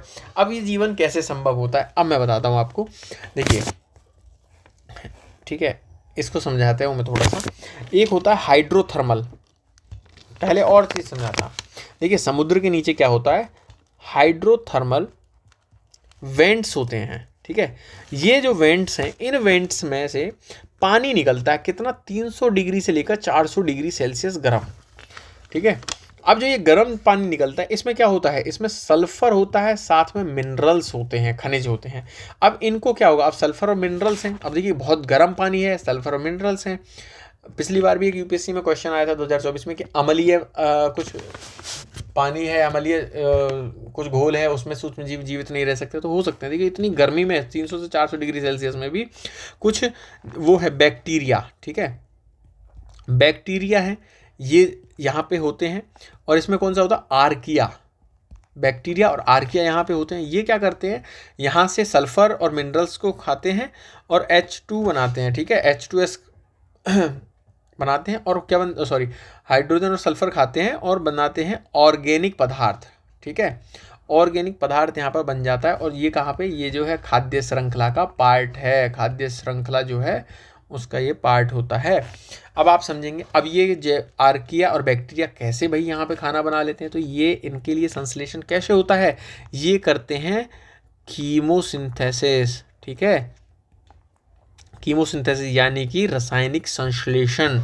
अब यहाँ पे जो ये पूरा सिस्टम बनेगा इनका, इसे कहा जाता है हाइड्रोथर्मल इकोसिस्टम, हाइड्रोथर्मल इकोसिस्टम इसे कहा गया। अब यहाँ पे कौन कौन से जीव रहते हैं ये बताते हैं। यहाँ पे देखो थर्मोफिलिक बैक्टीरिया यहाँ पे रहते हैं, मैं शॉर्ट में लिख देता हूँ, थर्मोफिलिक बैक्टीरिया हैं, ट्यूब वर्म्स यहाँ पे रहते हैं, झींगा यहाँ पर मिलता है, मछलियाँ होती हैं कुछ यहाँ पर, वो मिल जाती हैं।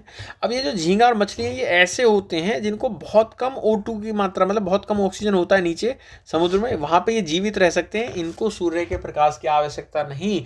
पूरी पृथ्वी पर एक ही ऐसा पारिस्थितिक तंत्र है, कौन सा, हाइड्रोथर्मल इकोसिस्टम, जहाँ पर सूर्य के प्रकाश की आवश्यकता नहीं है, यानी कि उसको ज़रूरत नहीं है।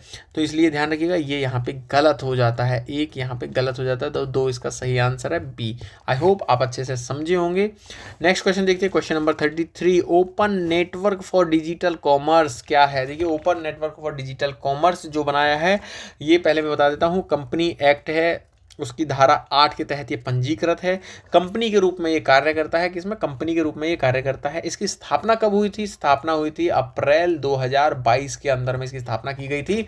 अब बात देखेंगे कि क्या है ओपन, ONDC क्या है। देखिए पहले ओपन सी वर्ड समझिए, ओपन है भाई, कोई भी जाए अपना सामान बेचना है जाके बेचो।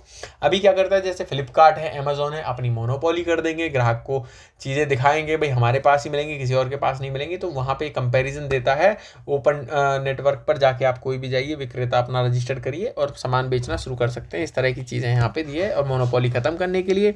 तो किसके द्वारा इसे बनाया गया है, अब देखिए व्यापार की बात है तो NPCI का मतलब ही नहीं बनता, पेमेंट सिस्टम की बात करता है तो ONDC जो बनाया है, उद्योग संवर्धन विभाग जो है, व्यापार विभाग है, उसने बनाया है। ई कॉमर्स को लोकतांत्रिक इसे बनाना है, ठीक है। और कौन से स्मॉल और मीडियम इंटरप्राइजेज को, स्मॉल और मीडियम जो इंटरप्राइजेज हैं उनको बनाना है कैसा, लोकतांत्रिक विकेंद्रीकरण करना है। यह विक्रेताओं को विभिन्न ई कॉमर्स प्लेटफॉर्म पर अपने उत्पाद बेचने की अनुमति प्रदान करता है। बिल्कुल सही है, तो 2 इसका सही आंसर होने वाला है। नेक्स्ट क्वेश्चन समझेंगे, क्वेश्चन नंबर 34, निम्नलिखित में से कौन सा पारिस्थितिकी में एडिफिक कारकों का कारण है। एडिफिक कारक क्या होते हैं, देखिए एडिफिक इफेक्ट को आप समझ लिए, एडिफिक फैक्टर क्या होते हैं। एडिफिक की बात है तो देखिए मृदा से संबंधित है, मृदा में कैसे मृदा बन रही है, कितने खनिज हैं, कितना पानी की मात्रा है, उसके रासायनिक गुण कैसे हैं, जैविक गुण कैसे, कितने सूक्ष्म जीव हैं, आदि आदि आदि इसमें होता है। तो इसका सी सही आंसर होने वाला है, इसमें टाइम वेस्ट नहीं करना है। एडिफिक कारक आप याद रखिएगा, मृदा में खनिज, मृदा में जल, वायु आदि की मात्रा का मापन है। एक तरह से आप समझ लीजिए सॉइल टेस्ट की बात कर रहा है। मैं सिर्फ सेंस बता रहा हूँ, याद रखने का। एडिफिक इफेक्ट मतलब सॉइल, ठीक है। तो 35 देखेंगे क्वेश्चन, पारितंत्र की उत्पादकता के संदर्भ में निम्नलिखित कथनों पर विचार कीजिए। देखिए आप क्या करते हैं, सकल प्राथमिक उत्पादकता परपोषितों की खपत के लिए उपलब्ध जैव मात्रा है। देखिए गलत बात है, अब पहले हम समझते हैं सकल प्राथमिक उत्पादकता क्या होती है।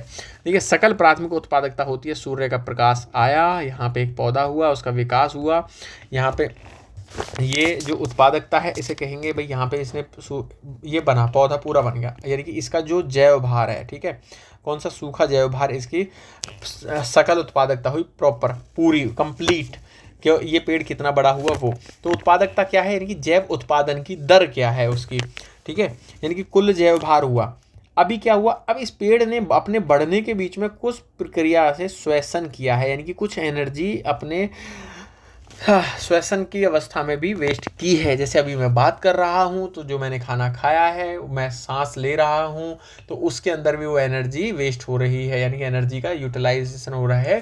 तो इस वजह से क्या मेरी उत्पादकता शरीर की उतनी नहीं भाई, एनर्जी वहाँ भी लॉस हो रही। उसी प्रकार से यहाँ पर इसका जो रेस्पिरेशन है तो उसको यहाँ पे हटा देंगे, तो जो उत्पादकता इसमें से अगर हम श्वसन को हटा देंगे, यानी कि जो परपोषितों के लिए खपत की मात्रा कौन सी होगी, नेट मात्रा जो होगी, ठीक है, तो नेट आएगी, एनपीपी हम लिखेंगे, इसके लिख देंगे जीपीपी, ठीक है।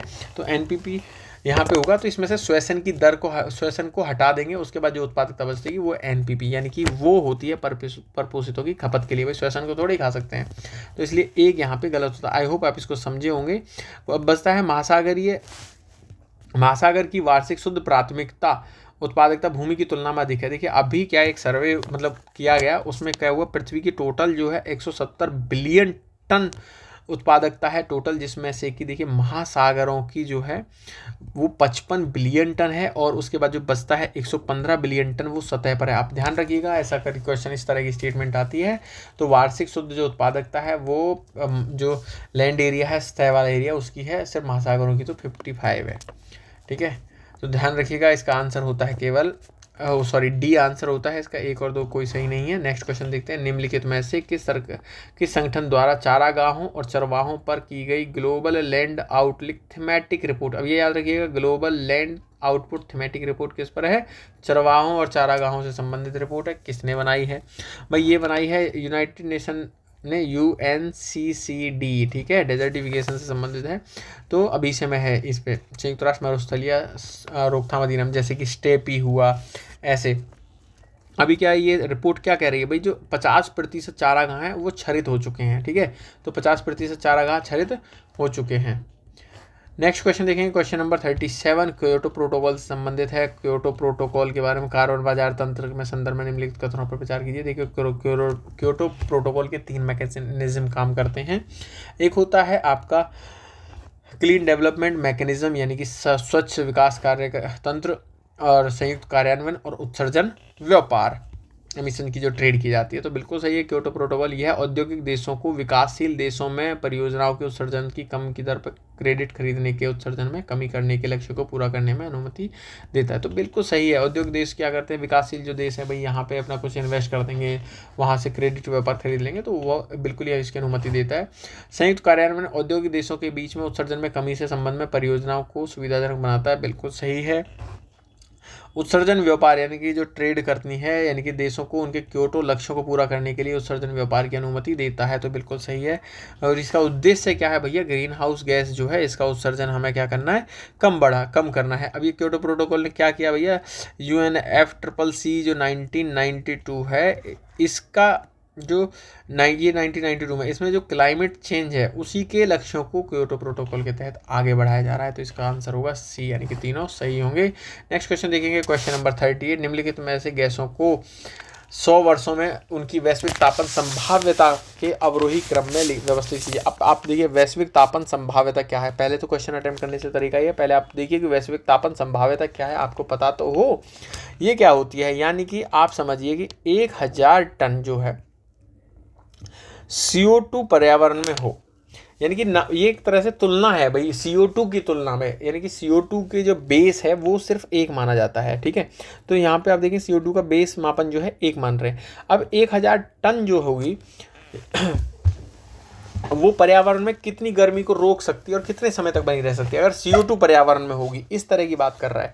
जैसे आप देखेंगे यहाँ पे GWP, आप समझे कि CO2 की तुलना में मापन है भाई। CO2 मान लीजिए जैसे कि एक CO2 है, अन्य गैस जैसे कि अब हम मीथेन का देखेंगे तो मीथेन का जो GWP है वो 80 to 30 है, यानी कि अगर 1 टन जो है CO2 होती है, अगर इसकी तुलना में हम इसकी बात करेंगे, अगर 1 टन ही मीथेन होती है, अगर 1 टन CH4 होती है तो कितना ज़्यादा वैश्विक तापन बढ़ा सकती है। तो देखिए इसकी पावर क्या है, 20 to 30, यानी कि 28 से 30 गुना, ठीक है, 28 से 30 गुना ये पावर बढ़ा सकती है, यानी कि तापन की, ठीक है। तो इसीलिए आप ध्यान रखिए कैसे कितनी गर्मी रोक सकती है, कितने समय तक रहती है। इसे 20 साल, 100 साल, 500 साल ऐसे करके मापन किया जाता है, ठीक है। आई होप आप इसको समझे होंगे। GWP क्या है, यानी कि CO2 की तुलना में मापन। अब आप समझेंगे जैसे CH4 का कितना 20 to 30 GWP है, एक GWP CO2 का है। नाइट्रोजन ऑक्साइड का कितना 265 से लेकर 298, ये इससे भी खतरनाक है, यानी कि CH4 से भी खतरनाक है नाइट्रिक ऑक्साइड। इन सब से भी खतरनाक और क्या है, सल्फर हेक्साफ्लोराइड SF6, इसका कितना है, इसका सबसे अधिक है 23,500 GWP है भाई इसका। उसके बाद आता है हाइड्रोफ्लोरोकार्बन, आप भूल रहे होंगे भाई ये भी तो ग्रीन हाउस गैस है। ये कितना है, इसका 1000 से लेकर 12,000, यानी कि अगर 1 टन HFC वातावरण में होगा और 1 टन CO2 की तुलना में कितना कितना गुना करेगा, 1000 से 12,000 गुना तक ये अधिक मतलब तापन पैदा करेगा। इस तरह से ये दिखाया। तो आंसर में आप देखेंगे ए सही आंसर होगा, 4 3 2 1। नेक्स्ट क्वेश्चन देखते हैं, क्वेश्चन नंबर 39। पवित्र उपवन क्या होते हैं। पवित्र उपवन क्या है, देखिए क्या आप देखेंगे सबसे अधिक मात्रा में बता देता हूँ, हिमाचल प्रदेश में सबसे अधिक है। आप देखेंगे स्थानीय देवताओं की बात होगी, आपने कई बार देखा होगा मेघालय में कुछ ऐसे वन है जहाँ पर अगर पत्तियाँ भी हैं उनको वो भी गिर गई हैं तो उनको भी उठाने की अनुमति नहीं देती है। वहाँ की जो ट्राइब्स रहती हैं प्रतिबंध लगा देती हैं, नहीं घुसने देती हैं। जैसे अब मध्य भारत में भी एक ट्राइब है, आई थिंक गौंड नाम है उसका, वो भी इस तरह के प्रतिबंध लगाती है। इनको पवित्र उपवन क्या है, कुछ धार्मिक और सांस्कृतिक महत्व के कारण स्थानीय समुदाय द्वारा संरक्षित वन परंपरागत भूखंड होते हैं, बिल्कुल सही है। इन उपवनों की मूल स्थिति को बनाए रखने के लिए इन्हें सामान्य तौर पर किसी भी प्रकार के मानवीय हस्तक्षेप की अनुमति नहीं होती है। नहीं, ऐसा नहीं है भाई, अनुमति तो हो सकती है लेकिन कुछों में प्रतिबंध लगाया जा सकता है, तो ये यहाँ पे गलत होता, आंसर होगा ए। अब इन्हें कब से रखा जाता है, तो जो आपको मैंने बताया था फॉरेस्ट एक्ट जो है, फॉरेस्ट एक्ट जो 1927 का, उसके तहत इनको संरक्षण दिया जाता है। अब देखिए इन्हें अलग अलग जगह पर अलग अलग कहा जाता है। जैसे कि आप देखेंगे राजस्थान में क्या कहा जाता है, ओरन, वहाँ पे लोकल भाषा में इन्हें ओरन कहा जाता है। महाराष्ट्र में इन्हें कहा जाता है देवराई, ठीक है। उसके बाद देखेंगे हम कर्नाटका में इधर देवकाडू। हिमाचल प्रदेश में इन्हें हिमाचल प्रदेश में देववन कहते हैं। केरल में इन्हें काबू कहा जाता है, ठीक है, तो काबू कहा जाता है। और मध्य प्रदेश और छत्तीसगढ़ में इन्हें कहा जाता है शरण भी कहते हैं, या कहीं सरना भी कहा जाता है। मेघालय में लगातार इन्हें कहा जाता है जैसे कि लव खासी, ठीक है, तो गारो खासी जयंती आप याद रखेंगे, तो मेघालय में खासी कहा जाता है। झारखंड में इन्हें फिर सरन कहा जाता है और तमिलनाडु में इन्हें कोयल काडू कहा जाता है। ये ध्यान रखिएगा, ये इनके लोकल नाम में पूछा जा सकता है किससे संबंधित, तो पवित्र उपवन होते हैं। नेक्स्ट क्वेश्चन देखेंगे, क्वेश्चन नंबर 40। शैवाल प्रस्फुटन क्या है, तो मैंने बताया था यूट्रोफिकेशन हो जाता है, यानी कि सुपोषण हो जाता है, जिससे बायोलॉजिकल ऑक्सीजन की डिमांड बढ़ जाती है, झील मृत हो जाती है, उस वो जो कारण है नाइट्रोजन और वो फॉस्फोरस मात्रा में बढ़ेगा तो वहाँ पर शैवाल प्रस्फुटन होगा, यही कारण है। यह छोटे हरित पादपों की सघन परतें हैं जो पोषक तत्वों की प्रचुरता होने पर झीलों और अन्य जल निकायों की सतह पर घटित होती है। बिल्कुल मैंने बताया था, ऐसे झील होगी उस पर ऊपर ऐसे हरी लेयर बन जाती है, यही घटित होती है नीचे जो प्रकाश को नहीं जाने देती उसमें झील में। पादप प्लवक की अत्यधिक वृद्धि मछली की आबादी के लिए लाभकारी है जो खाद्य पदार्थों के लिए इस पर निर्भर है। बिल्कुल गलत है भाई, यहाँ पे ये हो जाएगा नीचे जीवन ये संभव होना शुरू हो जाएगा तो ये तो गलत हो जाता है। इससे जल की गुणवत्ता खराब होती है जिससे मानव स्वास्थ्य पर विषाक्त प्रभाव पड़ेगा। तो बिल्कुल दो सही है। आई होप आप इसको कॉन्सेप्ट को समझे होंगे तो बिल्कुल ईजी से आपको ये क्वेश्चन समझ में आया होगा। जैव विविधता की माप के बारे में बात करते हैं। देखिए बड़ा इंटरेस्टिंग तरीके से आपको समझाता हूँ मैं, जैव विविधता की माप कैसे हो जाती है, जैव विविधता की माप क्या जरूरी है। तो जैव विविधता की माप को दो तरह से विभाजित किया जाता है। एक तो होता है प्रजाति प्रचुरता, दूसरा हो जाता है प्रजाति समरूपता। अब हम प्रजाति प्रचुरता की बात करते हैं तो देखो किसी दिए गए पारिस्थितिकी तंत्र के भीतर अद्वितीय प्रजातियों की संख्या है। बिल्कुल सही है, स्टेटमेंट बिल्कुल सही है, लेकिन आपको ये समझ में नहीं आया होगा, मैं बता दूंगा थोड़ा सा। प्रजाति समरूपता किसी प्रजाति की दुर्बलता को इंगित करता है, ये भी ठीक है। आंसर तो इसका होता है सी। अब हम इसको समझेंगे प्रजाति प्रचुरता के बारे में। देखिए प्रजाति प्रचुरता को आगे जाके 3 रूपों में विभाजित किया जाता है। आपने सुना होगा अल्फा बीटा गामा।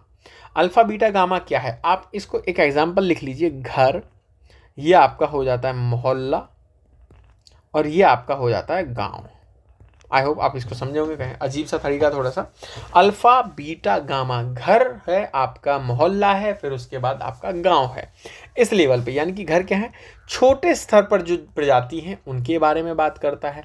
क्षेत्रीय स्तर पर यानी कि आप अगर उस क्षेत्र से निकल के बात, जैसे आप इमेजिन कर सकते हो, आप एक जंगल में खड़े हुए हो, आप अपने आसपास के एरिया को देखना शुरू करिए, वहाँ पर आपको 2-4 प्रजातियों के पेड़ दिखेंगे, 2-4 ही जीव आपको वहाँ पे दिखेंगे। जैसे ही आप उस क्षेत्र से आगे बढ़ेंगे तो आपको वहाँ पे अलग डाइवर्सिटी मिल जाएगी, यानी कि जैव विविधता मिलती है, अलग अलग तरह के जीव पक्षी पशु सब मिलना शुरू होगा।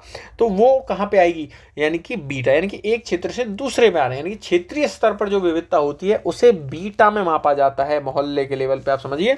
अगर आप पूरी संपूर्ण जैव विविधता को नापते बड़े स्तर पर, तो बड़े स्तर पर यानी कि गांव, यानी कि संपूर्ण प्रजाति को उसमें मापन हो रहा है। तो ये दूसरा है प्रजाति समरूपता को याद करिए। समरूपता मतलब समान। अब ये क्या होता है समरूपता, कैसे, समरूपता जितनी अधिक होगी उतना ठीक।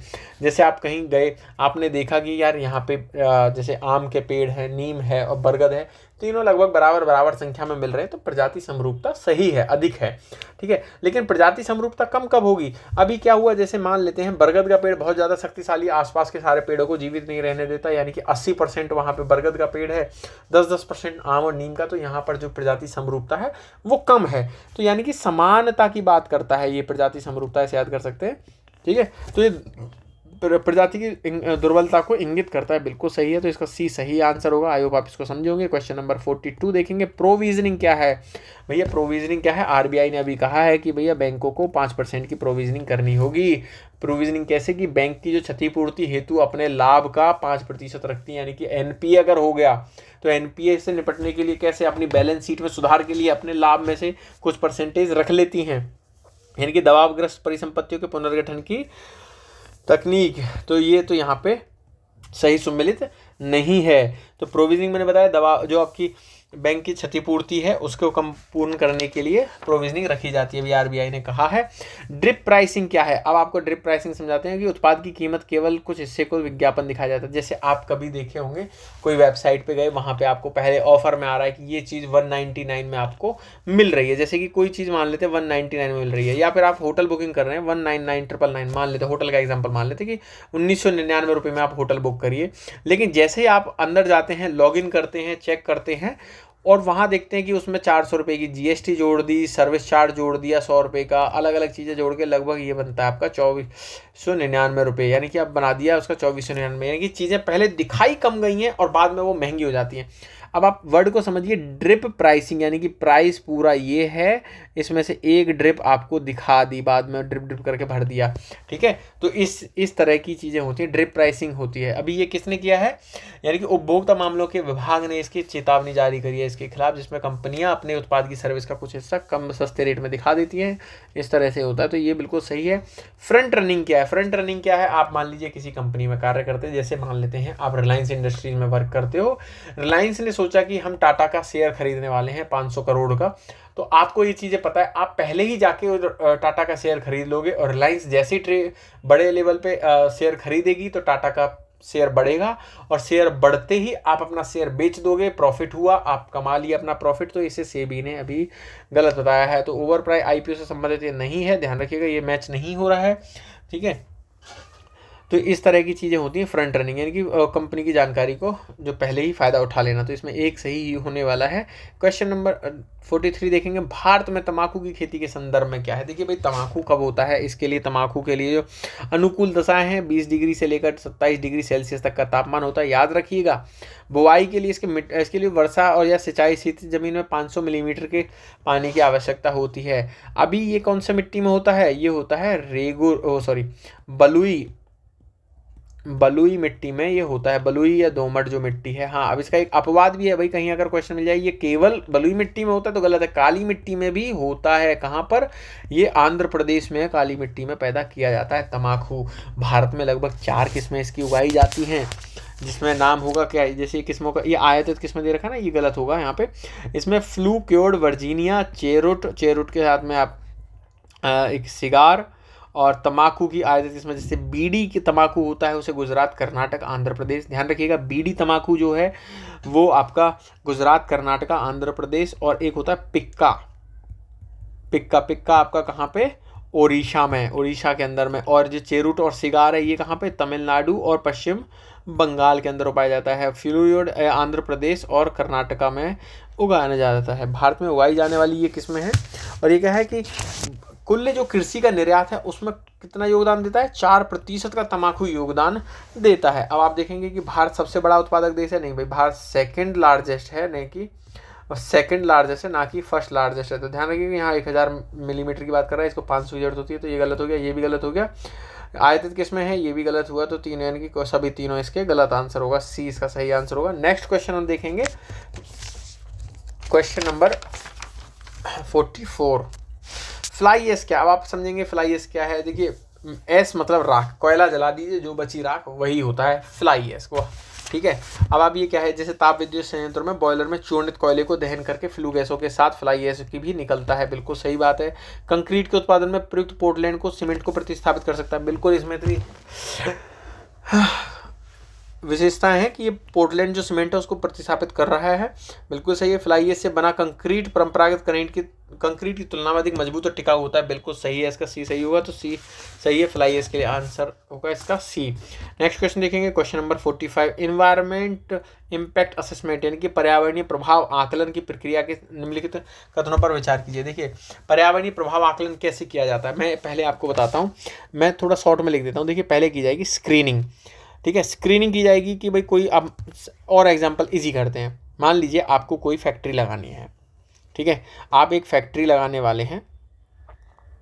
अब फैक्ट्री लगाने के लिए उसका एनवायरमेंट इम्पैक्ट असेसमेंट करेंगे। अब मान लीजिए सीमेंट की फैक्ट्री लगा रहे हैं, तो सीमेंट से तो पॉल्यूशन भी होगा भाई, धूल उड़ेगी वहाँ पे।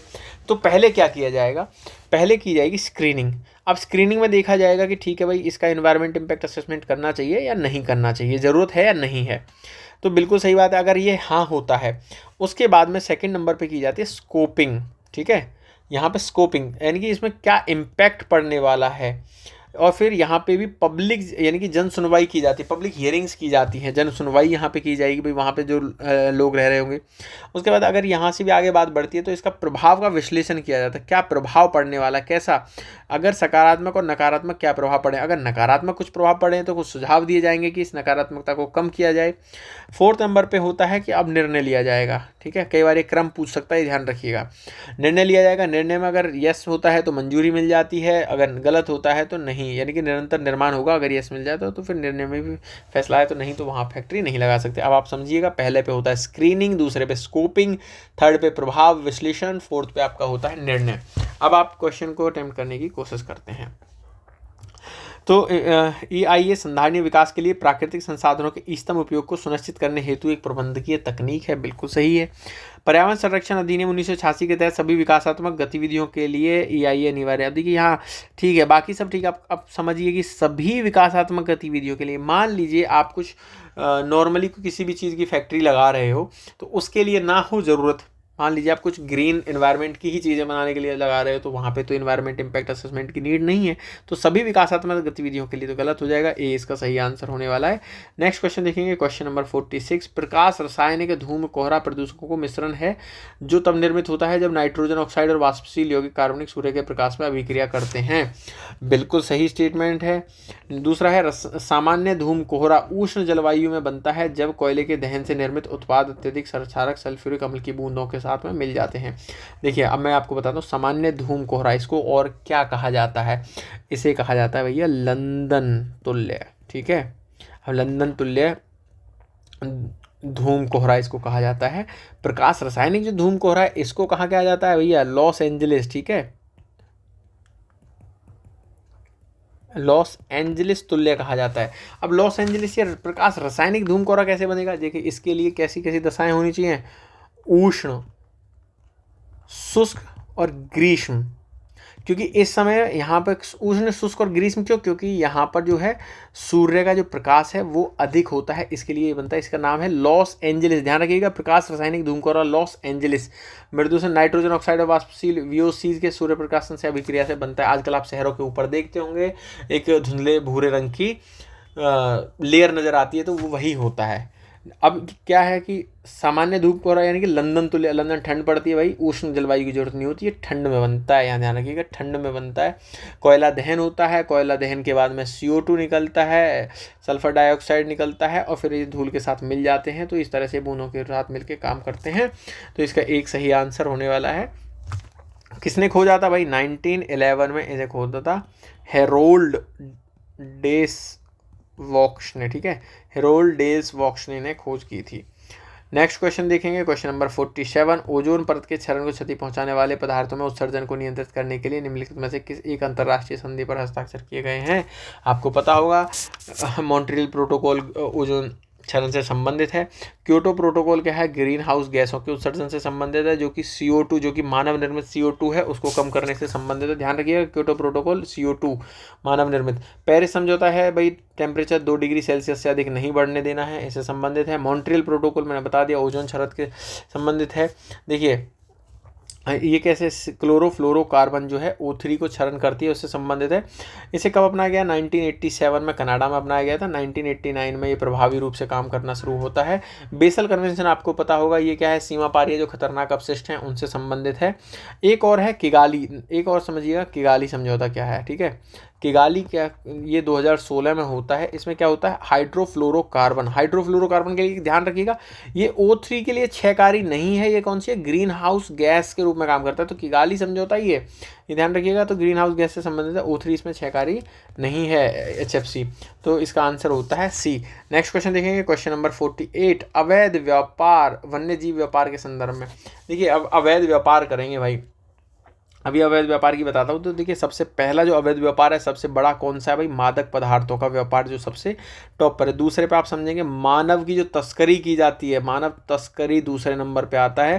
थर्ड नंबर पे आ जाता है डुप्लीकेट जो आइटम्स बिकते हैं, नकली वस्तुएं। फोर्थ पे आता है आपका अवैध जीव। अभी एक रिपोर्ट आई है जिसमें कि 2014 से 16 में लगभग 52% की वृद्धि हुई है अब ऐसे अपराधों में, जो अवैध जो वन्य जीव का व्यापार किया गया उसमें।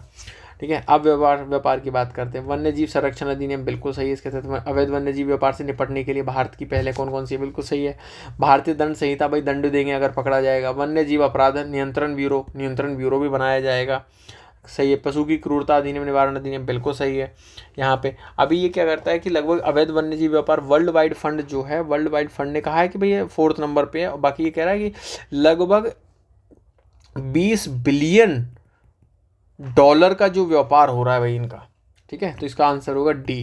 क्वेश्चन नंबर नेक्स्ट देखते हैं 49, निम्नलिखित में से कौन सा एक निकाय भारतीय विदेशी चिड़ियाघरों के बीच प्राणियों के आदान प्रदान की स्वीकृति देता है। भाई कौन देगा स्वीकृति, विदेशों से चिड़ियाघरों से आ रहा है तो भैया केंद्रीय चिड़ियाघर प्राधिकरण देता है, सेंट्रल जू अथॉरिटी देता है। इसे वाइल्ड लाइफ प्रोटेक्शन एक्ट 1972 के तहत गठित किया गया है, पीछे भी इसके बारे में डिस्कस हो चुका है। नेक्स्ट क्वेश्चन देखेंगे, ई वेस्ट के बारे में बात करते हैं। अपशिष्ट प्रबंधन नियम के संदर्भ में विस्तारित उत्पादक उत्तरदायित्व EPR वस्तुओं के जीवन चक्र के दौरान उनसे संबंधित पर्यावरणीय लागतों के एकीकरण को प्रोत्साहित करता है, बिल्कुल सही है।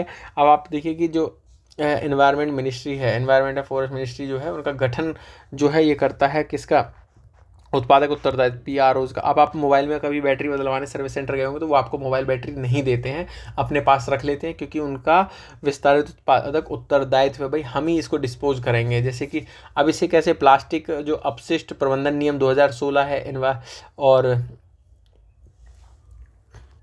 बैटरी अपशिष्ट प्रबंधन नियम 2022 है, इन और इनके तहत में ये वो PRO का गठन किया जाता है। लेकिन अभी यहाँ देख रहा है कि केंद्रीय प्रदूषण नियंत्रण बोर्ड, ये नहीं, यहाँ पे सही होगा, नियंत्रण बोर्ड नहीं है भाई, एनवायरनमेंट मिनिस्ट्री करती है, ठीक है। तो एक सही आंसर होगा इसका।